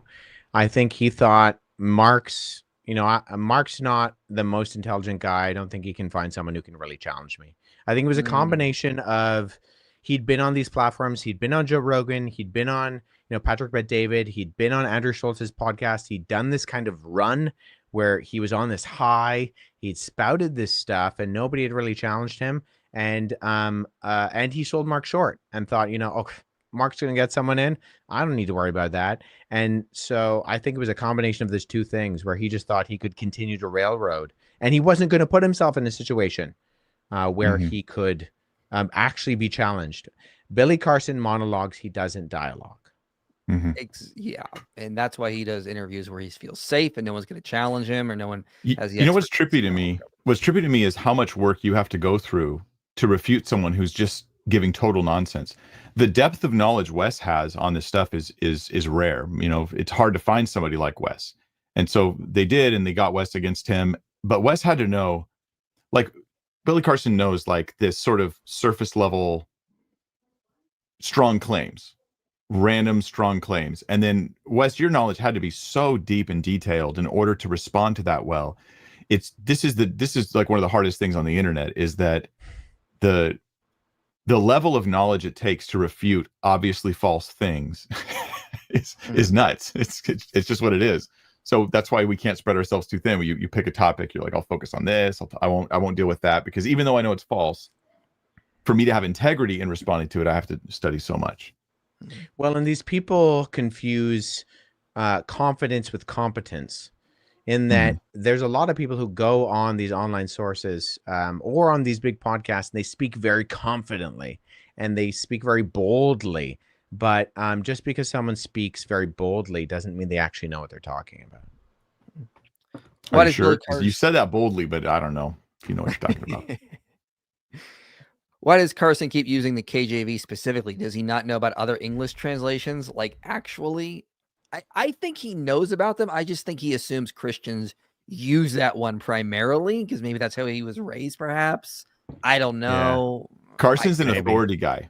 He is an authority guy. And KJV is an authoritative type translation, so he appeals to it as the thing he has to handle and deal with, I think. That's interesting. I also know Megan DeJagger, who just made that comment. So that shout out to Megan DeJagger. Oh, nice. I'm a Winger fan. Well, no, you're not, sir, because you didn't call yourself a Wingaling. Everyone knows if you're a Winger fan, you go, I am a Wingaling. In fact, man, we should get that on a T-shirt. You know, send it to Wingaling David. team. Wingaling team. Someone make a shirt like that for David Wood and send it to him, and have a picture of me and him that I posted online the other day. Oh my gosh! Don't tempt me. Don't tempt me. I heard Muslims call it the Sinai Bible. LOL. Maybe Muslims got their argument from Billy. Maybe it could be one or the other way around. Sure, and you know, it's nothing wrong. If he calls it that, that's fine. It's not a big deal. I'm not too offended by it now or anything. Yeah. What was Billy talking about with the Dogon tribe? So in the debate, he brought up the Dogon tribe, and they believe these things about the solar system, and it was like it felt like a completely side topic that had nothing to do with what you guys were trying to talk about, and a lot of issues there. So this was a part of the debate where I was trying to pin Billy down and say, okay, what is your methodology by which you go about analyzing a historical source? In other words, okay, you have this document over here and you have this document over here. They're both saying contradictory things. Okay, how do we go about coming up with the criteria that finds A, reliable, and B, unreliable? And that was what I was trying to dig at. Now, I was using terms like methodological and internal and external analysis, and maybe I should have been a little bit more basic, but Billy has gone on public platforms and referred to himself as the world-leading expert on biblical texts. Yes. And so I was saying, okay, I'm going to hold you to the standard by which you yourself have claimed to be and say, okay, what is the methodology by which you derive an oral source reliable? Because we analyze in my field oral sources. That happens. And so unfortunately, he had no idea what I was talking about when I said methodology. He doesn't know what a methodology is.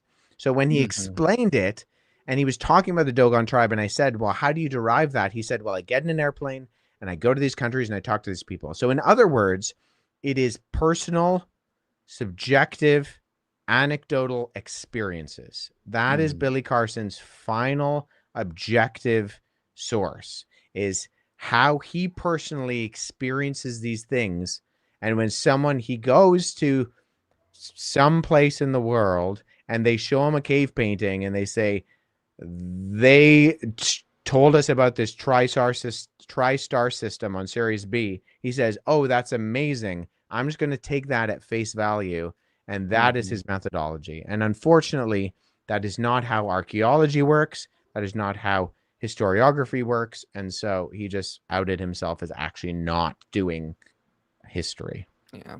Thanks for gifting 50 Inspiring Philosophy memberships. Fisherman's Corner also, he asked, isn't he an ancient alien theorist? Yeah, he is. And that's one of the things I thought he was going to bring up on the debate. He's going to go to the Sumerians and do the whole Zechariah Sitchin stuff about like claiming that the Atrahasis says that the Anunnaki came from Mars or Nibiru, and he didn't do that. It's almost like he tried to throw you for like I feel like if this was a regular interview, that's where he would have went first. Instead, he went to the Dogon tribe because I think he felt like you may have known more about that. Well, I think I caught him on the Enuma Elish and the Atrahasis in the Genesis account, and I think I had communicated that I had actually read those documents in their original languages, and he wasn't going to press that too hard. But I actually, one of my plans, if the conversation had gone a little bit longer, was to push him on some of that stuff and even get into the Anunnaki and Nibiru. And because I've done a video on that. I mean, it's a baseless claim. It doesn't make any sense. It was made up by Zechariah Sitchin. I mean, Michael Heiser has talked about this at length in his videos prior to his passing, and so it's just baseless. So I would have liked to talk to him about that. Still willing to, Billy, if you're listening. We can sit down and talk about the Anunnaki if you want, but that's not going to happen, I don't think. I don't think he will ever do another interview again without like making sure there are really specific things ahead of time. I think he's really been spooked by how little he knew about this stuff. And Mike said something. He's totally muted though, so we can't hear him. I've been muted for like 10 minutes. I forgot. He'll probably task somebody to vet whoever he's going to get interviewed with or something like that. I think he likes using like a team type thing, right? I don't know what that's like. I've never had a team. There's a couple people, but we don't have like a whole team. Yeah. Wes, you were the perfect man for the moment. Appreciate your work. It's so cool. You could just ask ChatGPT to put a presentation for you to debunk Wes Huff. Powerful. Yeah, that's Billy's lovely thing here is his PowerPoint he keeps putting together. It looks like ChatGPT, as you were saying. It's really interesting. Yeah, it might be, which is funny because he accused Wes of using ChatGPT during the discussion, and you could see him checking ChatGPT or whatever AI that he accused you of using. I did see a funny response video to a couple of those clips where they pulled up my website and they were like, "This guy's using ChatGPT. Maybe he produced all his infographics and his blog articles and his videos from ChatGPT too." But really, you're right, which came out before ChatGPT in most cases. Yeah, here's a lovely video I wanted to play. Involved in a lot of organized gang-related crime. In America, this would be called a RICO. When you put a group of people together and you begin to organize and you conspire to attack through cyber attacks, through physical attack, through threats. Billy Carson is attempting to sue me. You create this environment for negativity. You create this environment for potential threat of life. You create this environment for zealots to feel that they're now empowered to injure, potential injury. Part out. Yeah, that's where we're at, ladies and gentlemen.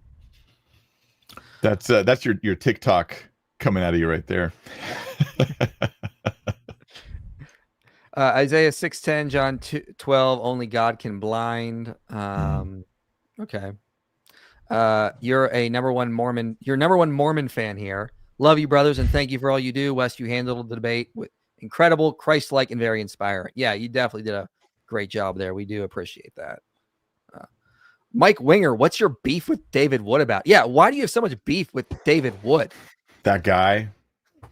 The truth is he knows all my secrets and he keeps exposing me to everybody. And I can't handle it, okay? I keep telling people this. The beef is not new. It started years and years ago. We were both very young teenagers working together at McDonald's. That's where the beef started. We worked there with Kamala Harris. Yeah, that makes sense. Yes. That's where the beef began. That'd be a great sitcom. The three of you working at McDonald's. With Kamala Harris. She would provide the laugh tracks. Did you see the Holy Spirit working on that host mod as Wes planted seeds of thought? I think so. What are your thoughts there? I'm sorry. Maybe I'm outside of Gen Z lingo. What does that mean? Work on talking about Mark. On Mark. The host / moderator. My bad. It's not Gen Z. It's just okay. It's just my ignorance. Greek and Coptic I can do. I don't know what a host mod means. I mean, I have a personal. Could you write that in Akkadian for him, please? Yeah, that's right. I have a personal relationship with Mark. He's a good guy. We texted this morning. I just simply sent him a text this morning. Actually, he reached out to me and said, "Hey, I'm really sorry you had to go through all this. I love you, man." And I think that testifies to his character. He's a good guy. Yeah. It's like the stream last night with Billy, the way he's characterized this, it's just been like, it's so horrible. Like, and it's like he's making everyone out to be a villain and he's the victim in his mansion with 5 air conditioning units. It's wow. Yeah. If anything, our attitude towards Mark should be one of support and encouragement because he's under attack because Billy sees him as the person who is guilty of something.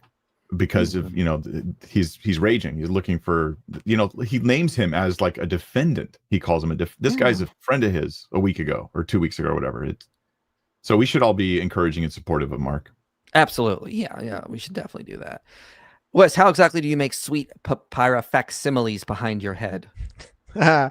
Well, I was in Egypt 2 summers ago, and I just bought a lot of. I went to a place where they produce papyrus rolls, and I just bought a lot, and then I make them. So I have the unique privilege in my academic work to go and see a lot of these manuscripts firsthand. I've held some of these, you know, 2nd, 3rd century manuscripts in my hand. In fact, when I was at the University of Pennsylvania Museum a couple of summers ago, they said the last person to hold this was Pope John Paul II. He was we brought it up for him and we brought it up for you, but no one else has asked. So it's not like I was special. No one's they just nobody cares. And so, you know, it's a unique privilege to be able to study the things that I do, and I'm humbled by it, and to make the things that you see on my bookshelf that nobody but me can recognize as what they are. I'm very blessed to be able to look at these things and to think about a 3rd century Christian who copied the Gospel of Matthew, and then now I'm holding it in my hands. It's just, yeah. Mike, this guy's got a great idea. You and me, a podcast. Mike, and Mike. That's very cute. At least it's not a podcast named after coffee. Yeah. We've got enough of those. Yeah. Or we could call it the Wingaling and the Dingaling. The Dingaling. My girlfriend is yeah. My girlfriend has been having issues with scripture lately about women's role with marriage in the church. How could Eve be a priestess, but women can't? Why wasn't Eve made first? Oh, thank you all. Mike, you've done a lot on this, I know for a fact. I've done it's like 33 hours of video content, and it's not for people who are casually interested in like, what's your bottom line? That's not what the series is for. If you're interested in like, I want to go really, really deep. I want to hear exactly where all the debates are, what the scholars are saying, really deep, the thorough primary source material, all that kind of stuff. So that's why it's so long. Yeah, it's a series that's on my channel. If you just type Mike Winger Women in Ministry playlist, you're gonna see it pop up.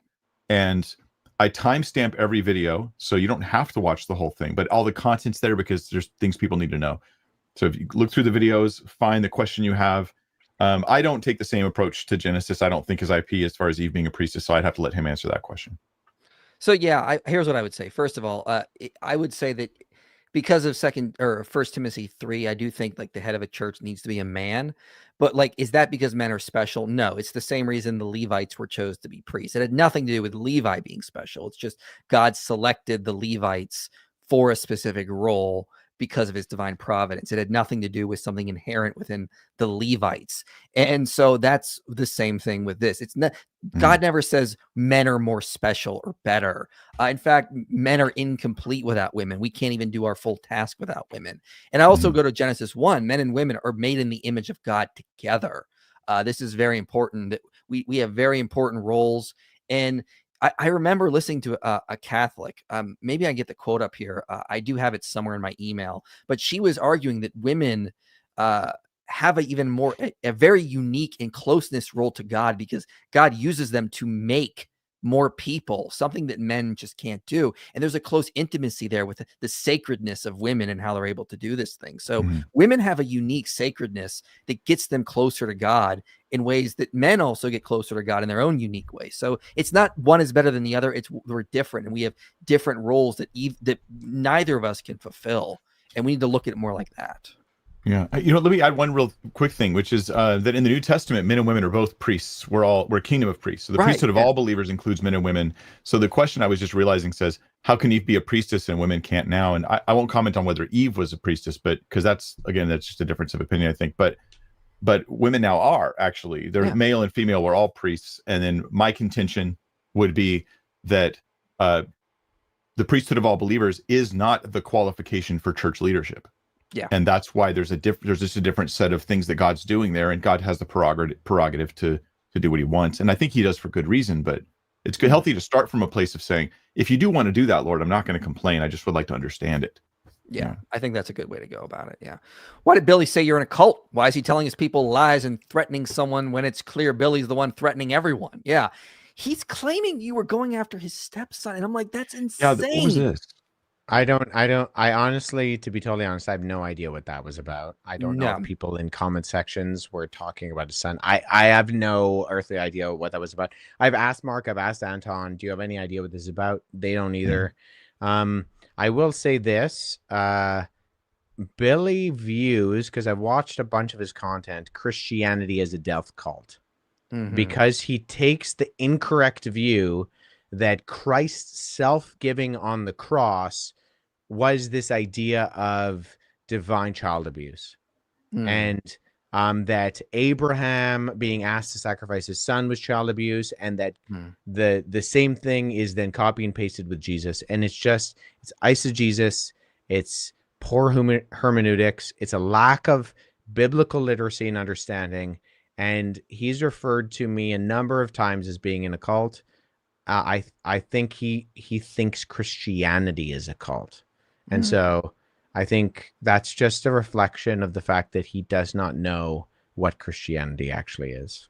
And I mean, it goes without saying that anybody who follows Wes or any of us would know, like, we wouldn't even have to say, don't harass people, don't go after their children. Like, obviously that's the case. 100%. We don't need to even do this. I don't know anybody who would have any sort of like allegiance to any serious Christian content creator who would think that that's okay. No. And Mark has weird. It seems like it's made up, because I've had this happen too, where I make a video at somebody and they go, I'm getting death threats, and I think, are you really though? I mean, are you really though? I wonder if it's even true. Yeah. Wes, just curious, who do you think the Exodus Pharaoh was? Any plans to go back to Egypt? Visit there often? I'm going to take a backseat on the Pharaoh. I'm unconvinced one way or the other. I know that IP has an excellent series out that articulates a very thought-through explanation of his personal opinion. I'm not an Old Testament scholar. I'm friends with particular people who have particular opinions. I nonetheless think the Exodus happened historically, and so take a backseat on who the Pharaoh was. I had the privilege to see the pharaohs when I was in Egypt, the mummies, and to see both the potentials for who the Pharaoh was, which was very cool. Any plans to go back to Egypt? I don't know. I mean, I'm actually flying to Turkey and to Italy this upcoming fall to film the next 2 episodes of the Can I Trust the Bible series. We're going to be talking about the Council of Nicaea on the 1700th anniversary of the Council of Nicaea. Yeah. And we're going to be doing some things which are very unique to try to get that point across. So I'm really looking forward to that. We're going to be going to Trento and talking about the Deuterocanonical books and the Council of Trent, and explaining about why the Catholics have different books in their Bible. And that's what that episode is going to be about. Whether I go back to Egypt, I would love to go back to Egypt. Egypt is an amazing country, and there are lots of things that I would still like to go back and do. I saw the Merneptah Stele. We didn't film me talking about the Merneptah Stele, but I would still like to do that. And so there are things. We actually have a whole we have a whole line of footage where we went to Rosetta, which is Rashid, and we have a whole thing on the Rosetta Stone, which we still haven't released. But I would love to go back to Egypt. It's a matter of funding, and it's a matter of kind of figuring out, okay, what do we focus on with actually communicating, encouraging people to see the Bible as historical and reliable. Thank you for the very generous $200 or €200 super chat, chipping in to huff up some funds. What do you all think needs to be done to get someone on the Joe Rogan to counter this conspiracy theory nonsense? He's seemingly happy to have on Jesus wasn't crucified, and he's got such a large audience. The problem with Joe is what I've heard is that if anyone just suggests somebody to go on, he immediately loses interest. It's got to be like his idea to have someone on. So we need to keep getting Christian content creators out there in the open in hopes that maybe he'll see someone and be like, yeah, I want that guy on. That's what we need to hope for. Share the content of the people that you would like to see on there is the idea. Yeah. Yeah, you know, we got to get some. We have to get something to spark his interest to get somebody on for sure. Hey guys, I'll stay for if you have a couple more questions or something you want to put up, but I got a jam though. Just I have one more I want you to see. We've gotten so many. I really appreciate it. I'm going to try to get through them all. I know if you guys need to check out at any time, I will stay and make sure I get through them all because I really appreciate the support. But real quick, 3 cheers for Pope Wingaling of YouTube. I'm actually changing the channel name to that, so that it's kind of prophetic. Yeah. Well, yeah, we really appreciate you coming, Mike. It's an honor to have you on the channel. Honestly, it's been something we've been dreaming about for a while, and you're here. Oh, come on, man. I'm happy to do it, man. We're just buddies anyway. So absolutely, yeah. So all right, yeah. God bless you guys, and yeah, Wes, great job, man. Really great job. It wasn't just the debate; it was you've done years and years of work and stuff that have prepared you for this, and you kind of do everything the same way, so you never know what's going to make a bigger difference or less difference. And it seems like God's opened a door for you with this thing, and I'm excited for you. So it's very cool. I appreciate that.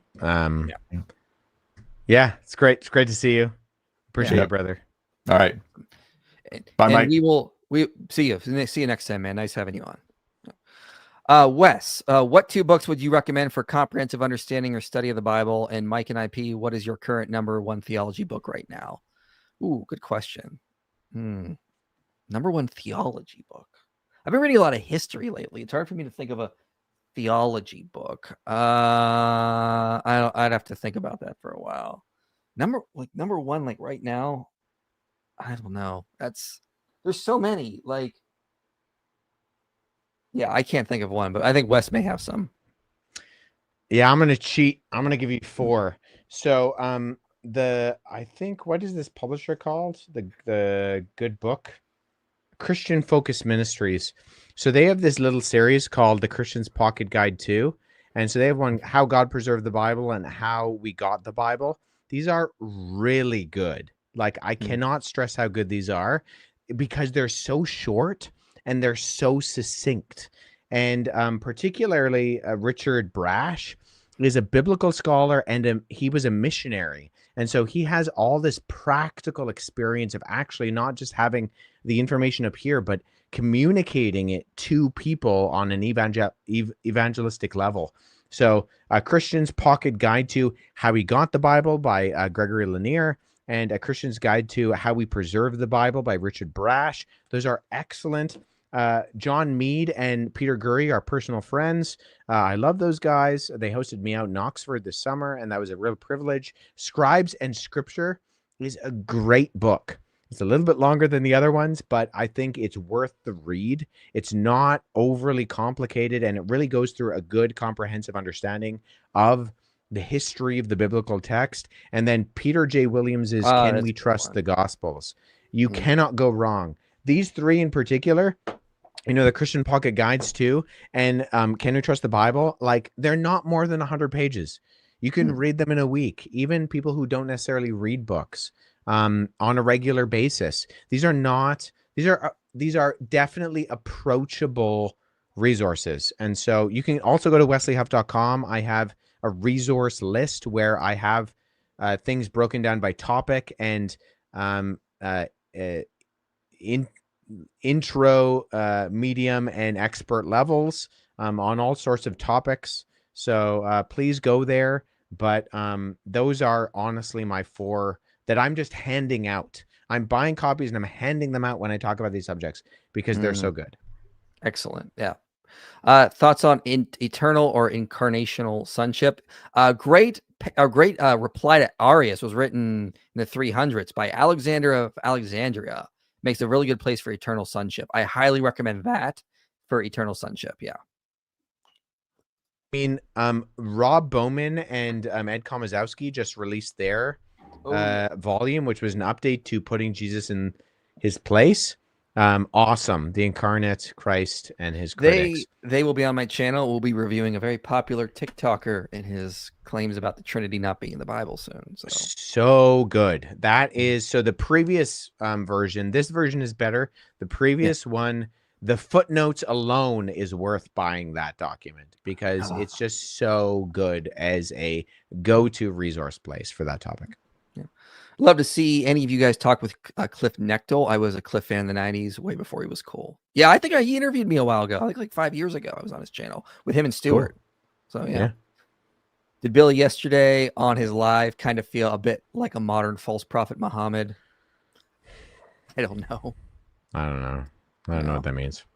Thank you for the very generous super chat. Jamie Russell says Mike Winger is the Pope of YouTube apologetics. I vote yes. Okay. Whatever. With hope to see you get to 50K to debate Billy. Oh, hope to get the 50K to debate. Oh, wow. That's what you need? That's so apparently that's been leaked. That was his original price was him saying, I usually charge 50K for this. So I said, well, I also charge 50K for this. So let's call it even. It's not going to happen because he said in the stream last night, I often do these TV interviews for free. Like, yeah, no, it's posturing. I don't think there was any, I mean, yeah. So going back to that, the original excuse was he usually charges 50K and his media manager, which also happens to be his wife, felt kind of like, oh, well, we shouldn't put this out because that's your like normal ask anyways. And then it changed to there actually was a debate that he had on the books with a Christian who and the contract that they signed for that particular event, me doing the event with him infringed on that contract, which doesn't make any sense in any way, shape, or form. If that guy was a Christian, whoever he was, why would he demand that Billy not talk to other Christians previous to it? So I don't think like the story changed to a number of iterations over time, but the original one was he wanted me to pay him 50K. Listen, he's got the receipts, Wes. Do you got the receipts? He's got the receipts. I paid 100K to bots, apparently, supposedly. So I apparently have 50K. I drive a car that the air conditioning is broken and I can't fix it. But so I drive around in the summer with no air conditioning. But listen, I have that type of cash to just throw out. If you want to make a defamation lawsuit, the worst thing you could do is make a bunch of claims that someone could use a defamation lawsuit against you in. Like, don't do that. Like, again, if you get a lawyer, the first thing he says is, shut up. No more talking. Wes should change his name to Wes GPT based on how he responded to Billy. Good job. $9.99 for the cat. I got other cats. I can put another cat up if you want. I got Calico. I got another one. Come on. Hey, is truth exclusive as the Christian asserts it is, or is Hinduism, Buddhism, or onto something with their relative morality? Thoughts on Hinduism or Buddhism? It's a very oddly worded question. All truth is God's truth. So there are going to be aspects of truth that other religions incorporate, but that which contradicts Christianity outright is false. And so the concept of samsara, of birth, life, death, and rebirth in these Eastern religions, the concept of karma and reincarnation are fundamentally incompatible with Christianity and are inherently and logically false. And so I would say that there are aspects superficially, and I meant to say this in the debate with Billy, but I didn't when he was talking about parallels with the Enuma Elish and Genesis. You know, Advil and arsenic both come in pill form, but when you have a headache, IP, you don't reach for Advil just because it comes in a pill and has an A on the package. There's a reason why there's a difference. And so it's not the similarities that make the difference. It's the differences that make the difference. And so something like Hinduism, Buddhism, my colleague Steve Kim grew up Buddhist. We've had many conversations about how the fact that Buddhism doesn't make any sense logically. So maybe they get a few superficial things right, but ultimately they get the thesis wrong. Yeah. Hey, Wes, what is your camera? Can we donate for the fund to go specifically to that? To my camera? That's an interesting ask. I mean, apologeticscanada.com, hit the donate button. Yeah, I have a Sony A6300 that's probably about 7 years old now and does overheat. I have a fan on it, but we're good to go. There are more important things to donate to specifically than that. I have a fan. I'll check out this Alexander Press book. It looks interesting. It might be where we were going with that question. Curious if any of you have researched on any Georgian, Armenian, or other smaller Orthodox countries' church fathers. St. Andrew was the evangelist.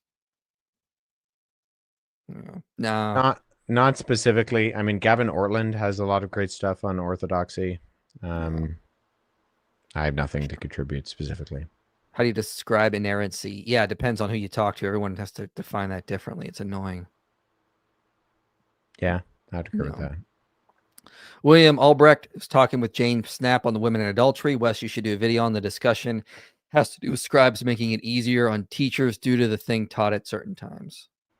Yeah, I've interacted with James Snap for years, going back to my graduate school days. The guy is bright. The guy knows what he's talking about. I don't agree with him on everything, but he definitely, in fact, I recommended Scribes in Scripture by Peter Gurry and John Mead. Peter Gurry had James Snap guest lecture on a more majority text advocate position for textual criticism. The guy's a pastor. He doesn't necessarily have any, he's not a PhD, but he definitely knows what he's talking about. And I'll give credit where credit is due. He's smart. I don't agree with him on his textual positions. I am an advocate of the critical text. And CBGM more specifically, and how it's being used lately in textual criticism. But yeah, Snap is a good guy and very bright. Do you think scholarship will ever change their mind on the Gospels being eyewitness accounts, or do you believe any of the books besides Paul's are? The Gospels are definitely eyewitnesses accounts. I actually have a really great interview that I did with Julian Dory. Julian is not a Christian. I flew down to New York and did a podcast with him. He's a very bright guy. He's an agnostic, but we talked about the Gospels as eyewitness accounts, and I made a case for that there.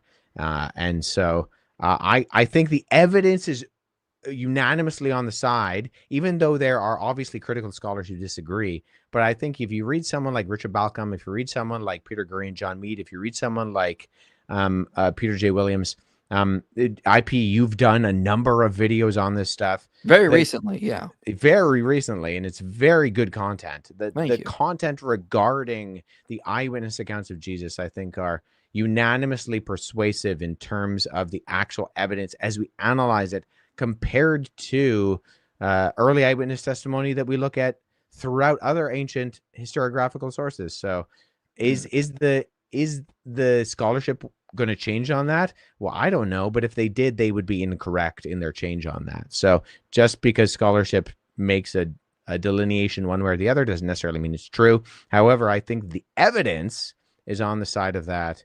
I'm not sure what the question about the books of Paul are. Maybe it's the expanded canon versus the questionable Pauline epistles with the Catholic epistles, but I think they're all written by Paul, so I'll just leave it at that. Yeah, you can check out my recent videos. I did Mark and Eyewitness, Matthew and Eyewitness, Luke, John Eyewitness. So yeah. Big fan, Mike. What are your thoughts on the reformations of slavery and incarceration in Israel 400 years after Leviticus? I'm not sure what you're referring to. I am, however, coming up with a video in June, I think, called How Christianity Ended Slavery. I've been doing a lot of reading on the history of that. But I'm not sure what you're referring to here. Sorry. My boy kept sending Billy videos until Wes. That's good. I'm glad that stopped. What has convinced you of the special nature of Scripture, where Genesis is shown to be an apologetic and polemic against the Pneuma Elish, using shared ancient Near Eastern myth, such as the three-tier cosmos, watery chaos, and serpentine shining ones? Yeah, here's the thing. Of course, we see parallels between ancient Near Eastern literature and the book of Genesis, because they are adjacent ancient Near Eastern literature. We would expect to see that in the same way that we see that with the New Testament and other literature within Greco-Roman antiquity. Luke's preface mirrors something like Lucian's How to Write Good History.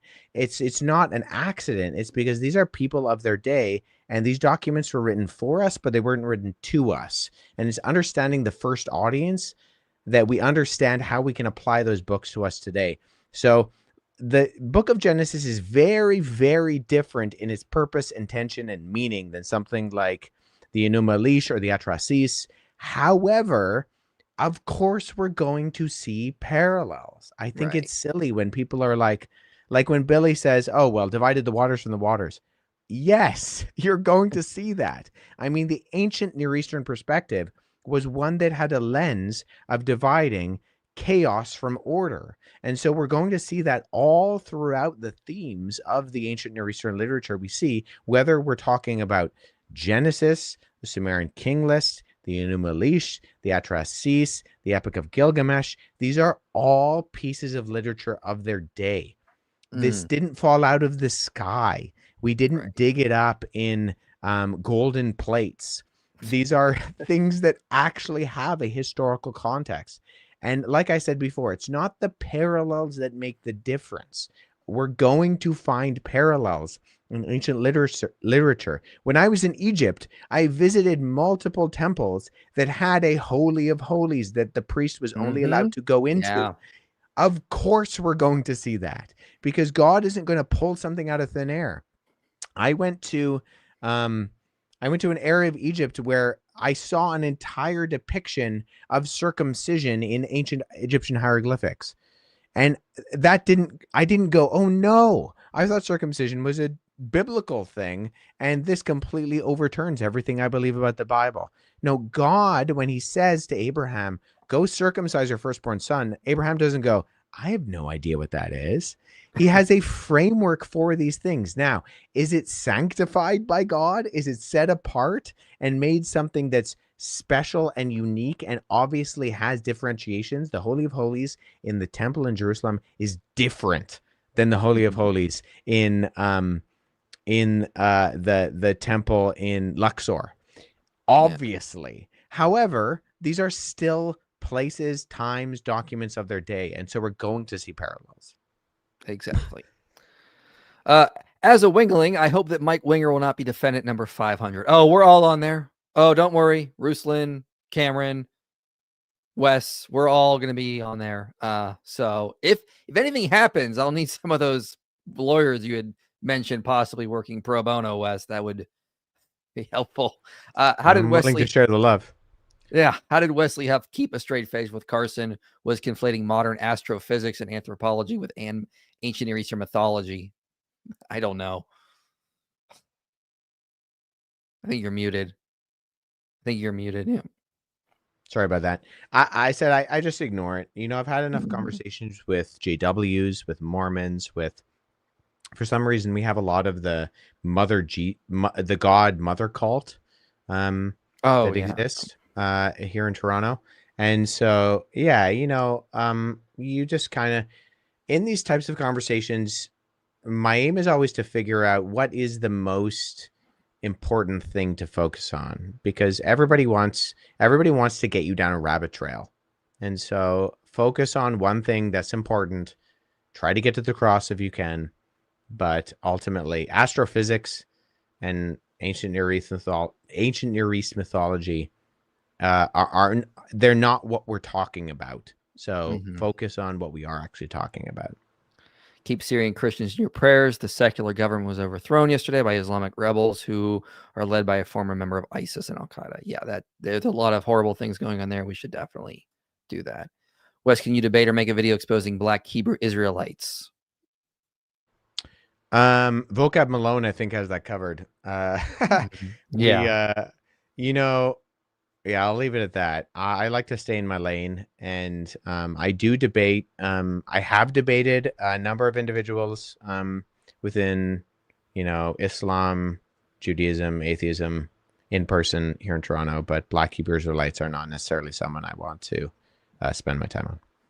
My father thinks the Book of Enoch is true because it's in the Ethiopian Bible, and he thinks the early church fathers censored the Bible. Yeah. I can speak to that. Real quick, I'll just say, check out a video did the Book of Enoch Examined, and there's a lot of stuff I put in there against it. But go ahead. Yeah, I'm not sure, and I talked about this again on my interview with Julian Dory on his podcast. For some reason on the internet, there's this idea that the Ethiopian Bible is the oldest Bible, and I don't know where that came from. The Ethiopian Bible, so we have concrete evidence that Syrian missionaries in the 4th century went into the kingdom of Aksum, which is what we now call Ethiopia, and they brought with them a host of Christian and Jewish literature. So they brought with them basically the bulk of what we call the Septuagint and Septuaginta literature, which includes the Greek translation of the Old Testament, but also includes other Greek literature that was Jewish in nature, like the Book of Enoch. And it appears, and I have a video on this replying to actually Billy Carson, ironically, in his claim on this, that where I show that the Ethiopian community there, when they were converted to Christianity, was basically they were not as concerned with the debates that were happening in the East and the West north of them, and so their lack of kind of delineation on the canon questions, they just ended up accepting everything. So they have books in their canon which neither, the Eastern Orthodox or the Western Catholic or, what have you, the Protestants today accept as scripture, or the Jews. The Jews never consider Enoch as scriptural. And so they just were undiscerning in that they said, we're just going to include everything. We're going to include it in one document. At the same time, though, we only have evidence of copies of the Garima Gospels. So the 4 Gospels appear in the 4th century in Ethiopian Ge'ez, which is the ancient language of Ethiopia. We don't get a cover-to-cover Genesis to Revelation copy of the Ge'ez Bible until the late Middle Ages. So the Ethiopian copy that we have of the Ethiopian Bible that includes the Book of Enoch is 14th century. It is not ancient. It is not early. And so, yes, that is the most full copy of the gospel, or sorry, not the gospel, but the Book of Enoch that we have. It is not ancient. It is Middle Ages. And so for some reason, people have capitalized on the Ethiopian Bible being some sort of ancient early evidence, but it's not the case historiographically. Would Wes recommend which Greek pronunciation to use on a Biblingo? Thanks for all you guys do. Yeah, I mean, so I was taught Erasmian Greek. I know the institution that I participate in has asked me to teach Greek a number of times, but they teach modern pronunciation Greek, and I don't do that, so I've just turned it down. So, unfortunately, I mean, that's unfortunate in the case of the University of Toronto, but there are a number of opinions on this, and I was originally taught Erasmian Greek, so that's what I use. That's what I'm comfortable with. So I take no definitive stance. As long as you can read it and understand it, good for you. I'm a wingling. That sounds really gay. Oh, thanks, David Wood in disguise. We know when you're coming in with your bots. Billy taught us about people who use bots. Okay, gotcha, David. Can't wait till Rogan hears about this. Wes for Joe Rogan. Yeah, that would be interesting. If Joe Rogan catches wind of this, he may be interested in interviewing you, and that'd be really good to get you on there for sure. Like, this might be the spark that gets you on there, and that would be awesome. Something like that. Yeah, I mean, that would be amazing and humbling, but I'm not gonna say I'm. Yeah. Sure. Great. Yeah. I wouldn't turn it down. Yeah. Listen, as I said, you did far better with Billy than I could have done, because I would have just, you can do far more than I can. So, I mean, if there was a way to get you on Rogan, for sure. Yeah, definitely. I've been led to Mike around a year or so. He helped me come back to the Lord. I was finally baptized on Father's Day this year. So thank you, Mike. You're doing God's work. You guys keep me faithful. Yeah. Sorry that Mike Winger to take off. That's really great to hear. We will definitely tell him about this. For sure. That's awesome. The New Age is being used for PTSD treatment here in Canada. Ugh. Hope West sees the email I sent. Keep doing the work. Okay. Thanks for letting us know. Yeah, that's ridiculous.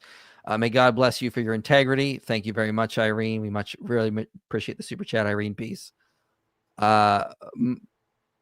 Mike Winger, David is a sociopath. You can't be mad at him for having minimal internal constraint for exposing you. LOL.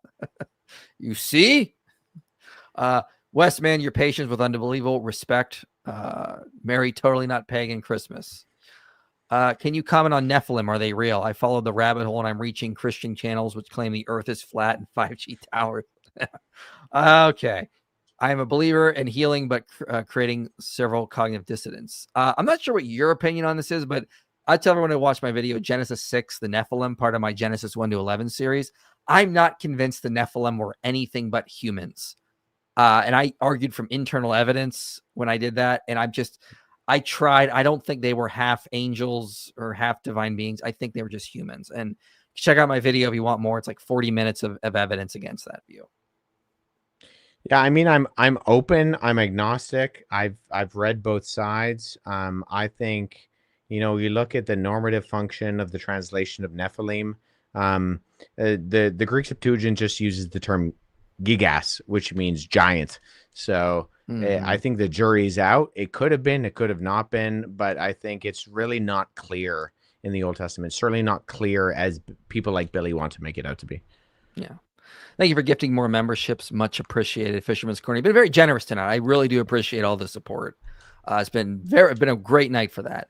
Who did Adam and Eve's children mate with? Adam and Eve weren't mentioned until Genesis 2, weren't man and woman created in Genesis 1, separate from Adam and Eve. Yeah, that's what Michael Heiser and John Walton both independently argued, is that humans are created generally in Genesis 1, and then Adam and Eve come after in sort of like chapter 2, like the next phase. I don't know what your thoughts are on that, though, Wes. I'm fine with I'm a New Testament guy. I'm not an Old Testament guy. I can read Hebrew, but that is not my area of specificity. For argument's sake, I will take the normative approach of saying that Adam and Eve were the first people, but I hold it with a very loose fist, and I'm not an Old Testament scholar. Want to give someone a facsimile of the earliest New Testament manuscripts? Is there a way to get a good copy of the collection for not a lot of money? No. I apologize. There is there's a website called AP Manuscripts, which does a pretty good job. A mentor of mine has very generously purchased a number of manuscripts. I think they operate in Oregon, and they will actually make you copies from vellum, from like cowhide. And vellum, although it's particularly referred to as like cowhide more generally, parchment is any skin. Vellum is technically the skin of like an infant, so like a calf or a lamb. But they will actually do that for you. But if you're looking for cheap, I don't know where to point you. Hey, IP, we can be your jinglings. See what I did there? Jones jingling. I think it could be like Jonesaling, perhaps. Also, take AP with you when you go to Turkey West. No, don't do that. No, he can't go back there now. They're after him. Did you see that? They think they like put out like a warrant for his arrest for insulting Islam. No, I did not. I saw people saying I was almost misled, and I believe Billy. Guys, this should be a wake-up call to Christians to build a strong foundation on Jesus and his words so you aren't swayed away from false teachings and doctrine. Yeah, I think a lot of people are going to wake up from Billy Carson's nonsense because of this, and I've already seen some fruits of it, so that's always good. Yeah, definitely. Can Huff do a video on biblical cosmology? Biblical cosmology? Maybe. He's a New Testament guy. He's a New Testament guy. Yeah, come on. Listen, I am comfortable in Greek and Coptic, and neither of those languages are what the Old Testament. Biblical cosmology was not written in Greek and Coptic, so maybe, but I'm not promising anything. Are you familiar with Graham Hancock's work? If so, what are your thoughts about it? Yeah, he pushes a lot of nonsense. There's an atheist called Potholer54 who actually did a response to Graham Hancock. It's very good. I don't agree with everything he puts out, but Potholer54's video is really good on Graham Hancock. Yeah. I did a recent video on the dating of the Sphinx, which was sort of out of my area of expertise, but I presented a bunch of data, and I think, easy for me to say, Graham Hancock is a very interesting individual. I really have a problem with him saying that archaeology is pushing back on him and therefore that's a threat. I mean, academia in general pushes back. Whenever I submit anything to my academic committee for my PhD thesis, I'm constantly pushed back on. This is just standard practice. And so I think, listen, I think the earth is old. I think that civilization is old. And so in that sense, there are certain like very peripheral things that I look at Graham Hancock and I'm like, yeah, that's interesting. But ultimately, I think he's pushing an anti-intellectualism that I'm just a little bit uncomfortable with in his kind of portrayal of general academia and particularly archaeology. I want to debate Wes as long as he allows me to use the Sinai Bible behind him. If not, I'm going to call Wes defendant number 666, and my baby mama will report him for making me lose from my deathbed. Well, that's fine because 666 is a textual variant, and a number of early manuscripts say 616, so we're fine with that. But I'm just joking. Ex-Jehovah's Witness wanted to make videos on things Jehovah's Witnesses get wrong about Christian beliefs, the Bible. Any pointers? The pointers I would say if you want to start on that is start making shorts. People go through shorts like they used to channel surf. They'll find your stuff more frequently, start building an audience that way, then start transitioning slowly to like longer form videos and lives and put them on multiple platforms like Instagram, TikTok, YouTube, Twitter. Get them all out there is what I say. All right, AP, here's more 999. Bring in the other cats then. Wait, you're saying that to bait me into paying you more. Haha. Well, I did it. They were just here. Like I had the Calico was here, and then the later striped one was here, and I don't know where they went. If they come back in, I will grab them for you. They will hate me for it, but I will grab them if I can. Because the black one's the only one that comes up to me because he likes to be picked up occasionally. Was how much do you know about Islam, specifically textual criticism? Yeah, so that's a good question. I have a presentation on the comparison between the New Testament text and the text of the Quran. It's not overly comprehensive. You can look at someone like Dan Brubaker, whose YouTube channel is Variant Quran, and he has done lots more work in this. In fact, his area of expertise in terms of his doctoral dissertation was on variants within the Quran. In that YouTube video, which was done, I think, maybe like 5-6 years ago. It was based on a presentation I gave at the University of Waterloo here in Canada, where I talked about the textual basis in terms of the controlled versus uncontrolled text of the New Testament versus the Quran. So you can look at that if you want to. I have done a little bit of textual criticism. In fact, I did in grad school, when the Birmingham Quran came out, I did some textual analysis on that. I was a missionary kid in the Middle East when I was very, very young. And I went back after I graduated high school to the country of Jordan and did some work. So I have like a very surface level knowledge of Arabic, but is not comprehensive. But I was able to draw on some resources from others who I knew. Daniel Brubaker is one of them. And so I would point you to his resources over mine. But if you want to look at mine, you can. I do have a few videos on that, along with debates I've done with imams on my YouTube channel. Yeah. What are your thoughts on theological determinism? I reject it. I don't think it's compatible with Scripture. I don't think God's determining sin. Hello, Wes. What are you concentrating on in your scholarly endeavors these days? I'm still desperately trying to finish my dissertation on early Christian scribal culture. So like I mentioned to IP before, I'm just counting and measuring the distances between words and the columns. One of the things I do actually that maybe the listeners or watchers would find interesting is you look at something like P52, which people are often very familiar with, which just looks like this, which is just a fragment, right? So based on this, the fact that we have a margin and the fact that we have other codices, which is just the word for book, that we can look at from the 2nd century, and we can see, okay, in a comparative analysis, based on the fact that we're looking at the spacing between the words, this is a facsimile that I made, and the fact that we have the margin that we have, what would the size of the codex be? And so one of the things that I actually have done for a number of these manuscripts is I've recreated where they would have actually been on the page in the codex. Oh, cool. Oh, that's cool. And so P52 would have actually been analogous to a pocket codex, which would have actually, this is a little bit more square. It should have actually been a little bit taller on the top and bottom. It's more of a rectangle than it is a square, but not by much.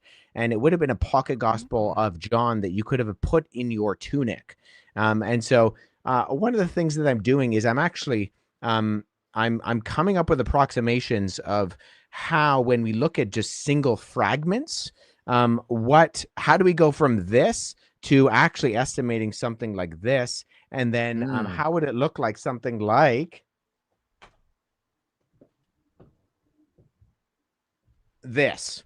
So when you go to that, this is the approximate size of the pocket gospel. So and so when you develop something like this, that's what P52 would have been approximate in size. So that's what my academic work right now is focusing on, that kind of thing. Interesting. Any thoughts on the Megiddo mosaic? I do not have any now. It's interesting that it's gained the amount of traction that it has. It actually was discovered almost 2 years ago. So I'm a little bit curious as to why it's been spreading around the internet, but it's legitimate. Yeah, it is. I mean, so as far as that's concerned, yes, it is a mosaic that calls Jesus God, and it is early, and so does the New Testament. So yeah, that's what I mean. It's like it's who cares? We know that they believe Jesus was God very early on. Yeah, right. And I'm going to have Robert Bowman Jr. and Ed Komaszewski on my channel to talk about their awesome book soon. So yeah. I've heard the disciples were killed brutally. Are there any actual historical accounts for each of them? Check out Sean McDowell's book. This was his dissertation work, and he goes into a lot of this and covers it in detail and shows like a lot of it's legend, some of it isn't, that kind of stuff. So interesting fact, John McDowell's dissertation supervisor donated his library to me. And amongst the collections was actually his first draft of his dissertation, which I have because I flew down to Texas. I packed up a U-Haul truck full of 2,500 books, and I drove them back to Toronto. And so I actually have a first, we're going to call this like a first edition of Sean McDowell's book. And it is very good. I think, you know, what it proves is that we have concrete evidence for the fact that the disciples were willing to die. Some of the evidence for whether they actually went to their deaths is based on later apocryphal material, but at minimum, they were willing to die for the belief that they held. Yeah. I'm a pastor from Saskatchewan. Do you have any advice for Christian creators that have under 100 subscribers? Yeah, like I said, start putting out high quality shorts, make them edit them well, make them exciting, quality over quantity. Get them out on YouTube, TikTok, Instagram, Twitter. When you make one, upload it to all those and any other site you can think of, and then just start building an audience that way. Release a couple a week at the same time on those days, and just start doing that. When you get an audience built up, then you can start doing lives and videos. And if you do a live, you'll get like maybe 3 people watching. Fine, just keep it going. You know, it's consistency and quality is what I say. Yeah, keep on keeping on. If you're in Saskatchewan, make sure you're following Apologetics Canada, because every once in a while we want to break into the provinces. It's kind of an untapped area that we're looking into. So make sure you're following us at apologeticscanada.com and all the other areas, our podcast too, because we would love to connect with people who are actually out there. Hold on, I got a cat here. I really want to see another cat. I got another cat. See. Here's the calico I mentioned. She does not like to be picked up, though, unfortunately. So, how you doing, Luna? See, she doesn't like it. Not at all, no. Can you please show the cover of Codex Sinaiticus? Thanks in advance. Yeah, you know what? The one I have is not very fancy.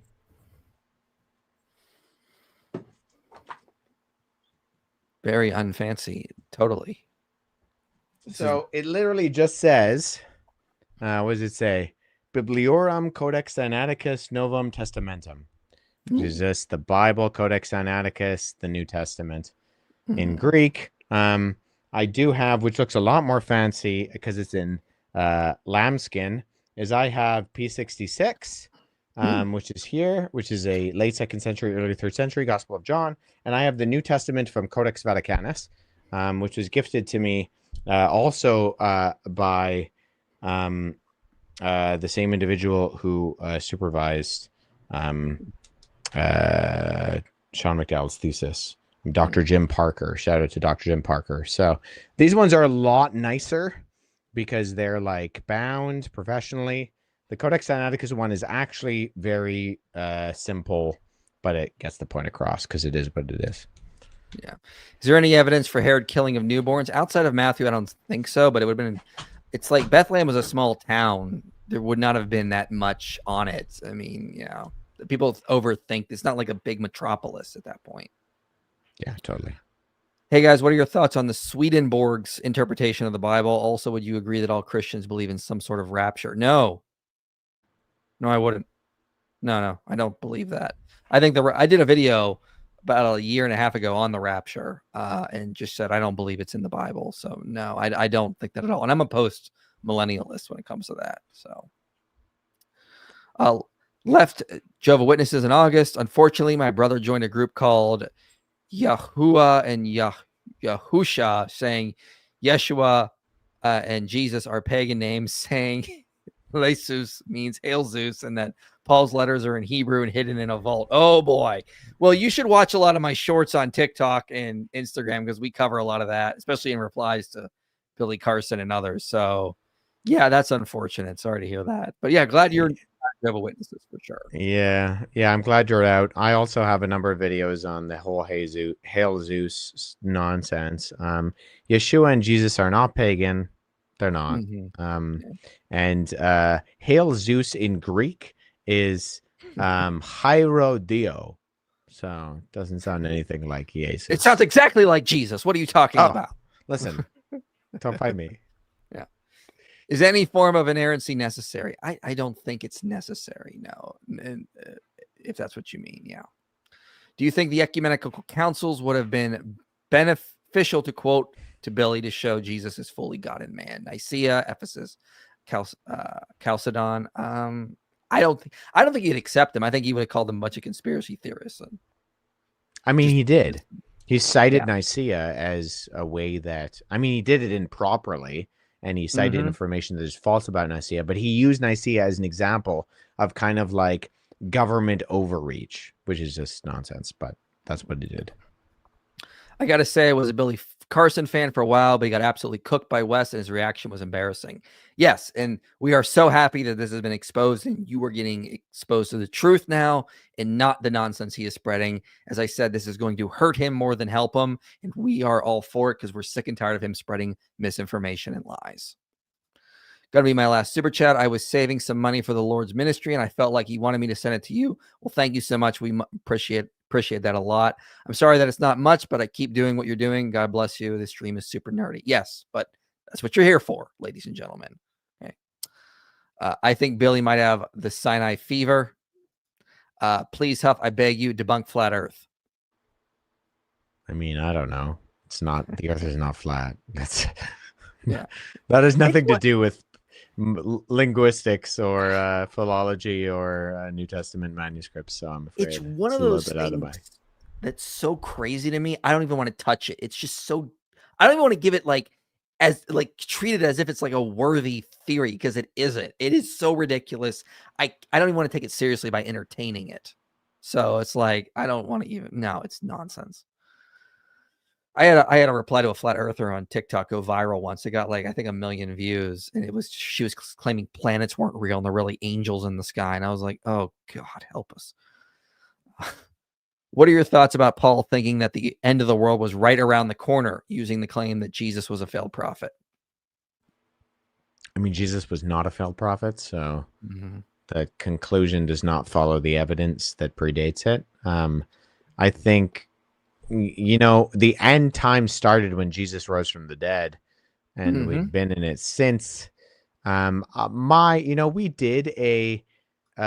did a webinar, my colleague Steve Kim and I, called The End of the World as We Know It. I think you can still find it on apologeticscanada.com if you look up Apologetics Canada and Revelation, where we outlined all of the different end times theories throughout history. We didn't articulate one particular view as the right view, but we articulated, okay, this is where we are, and this is how the others are kind of parsed out. But I really like the way my colleague Steve puts it, in that he says, like, we've walked to the end of the table.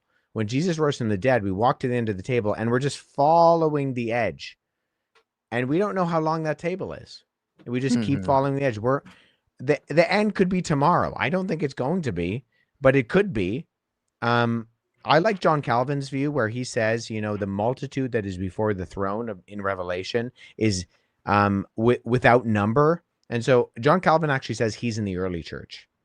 And I'm sympathetic to that in saying like, yeah, this group without number. I mean, God is not done with us. And so every tribe, tongue, and nation, even though there's an aspect of that being fulfilled all over the world and the gospel going out, I think, there's still gospel work to be done. And so I'm fine with Jesus coming back tomorrow. Amen. I would rejoice in that. But people like Billy Carson need Jesus. And so we need to be preaching the gospel like tomorrow is the end. And at the exact same time, we need to be digging in to make sure that we're doing our due diligence to make sure that we're prepared to give an answer going forward into years to come. Yeah, I would just say, even if Paul did think the world was going to end in the first century, I remind people of 1 Corinthians 7:25. He says, I have no command from the Lord, but I give my judgment as one who by the Lord's mercy is trustworthy. So he says explicitly when he goes on to talk about these verses, people say that he was saying the world was going to end soon. He says flat out, this is not coming from God. This is just me. So it could just be as a personal opinion, but he just explicitly says that's not coming from Christ. So there's an important point there that even if he thought that, that's not what we would say is coming directly from the Spirit because he says so.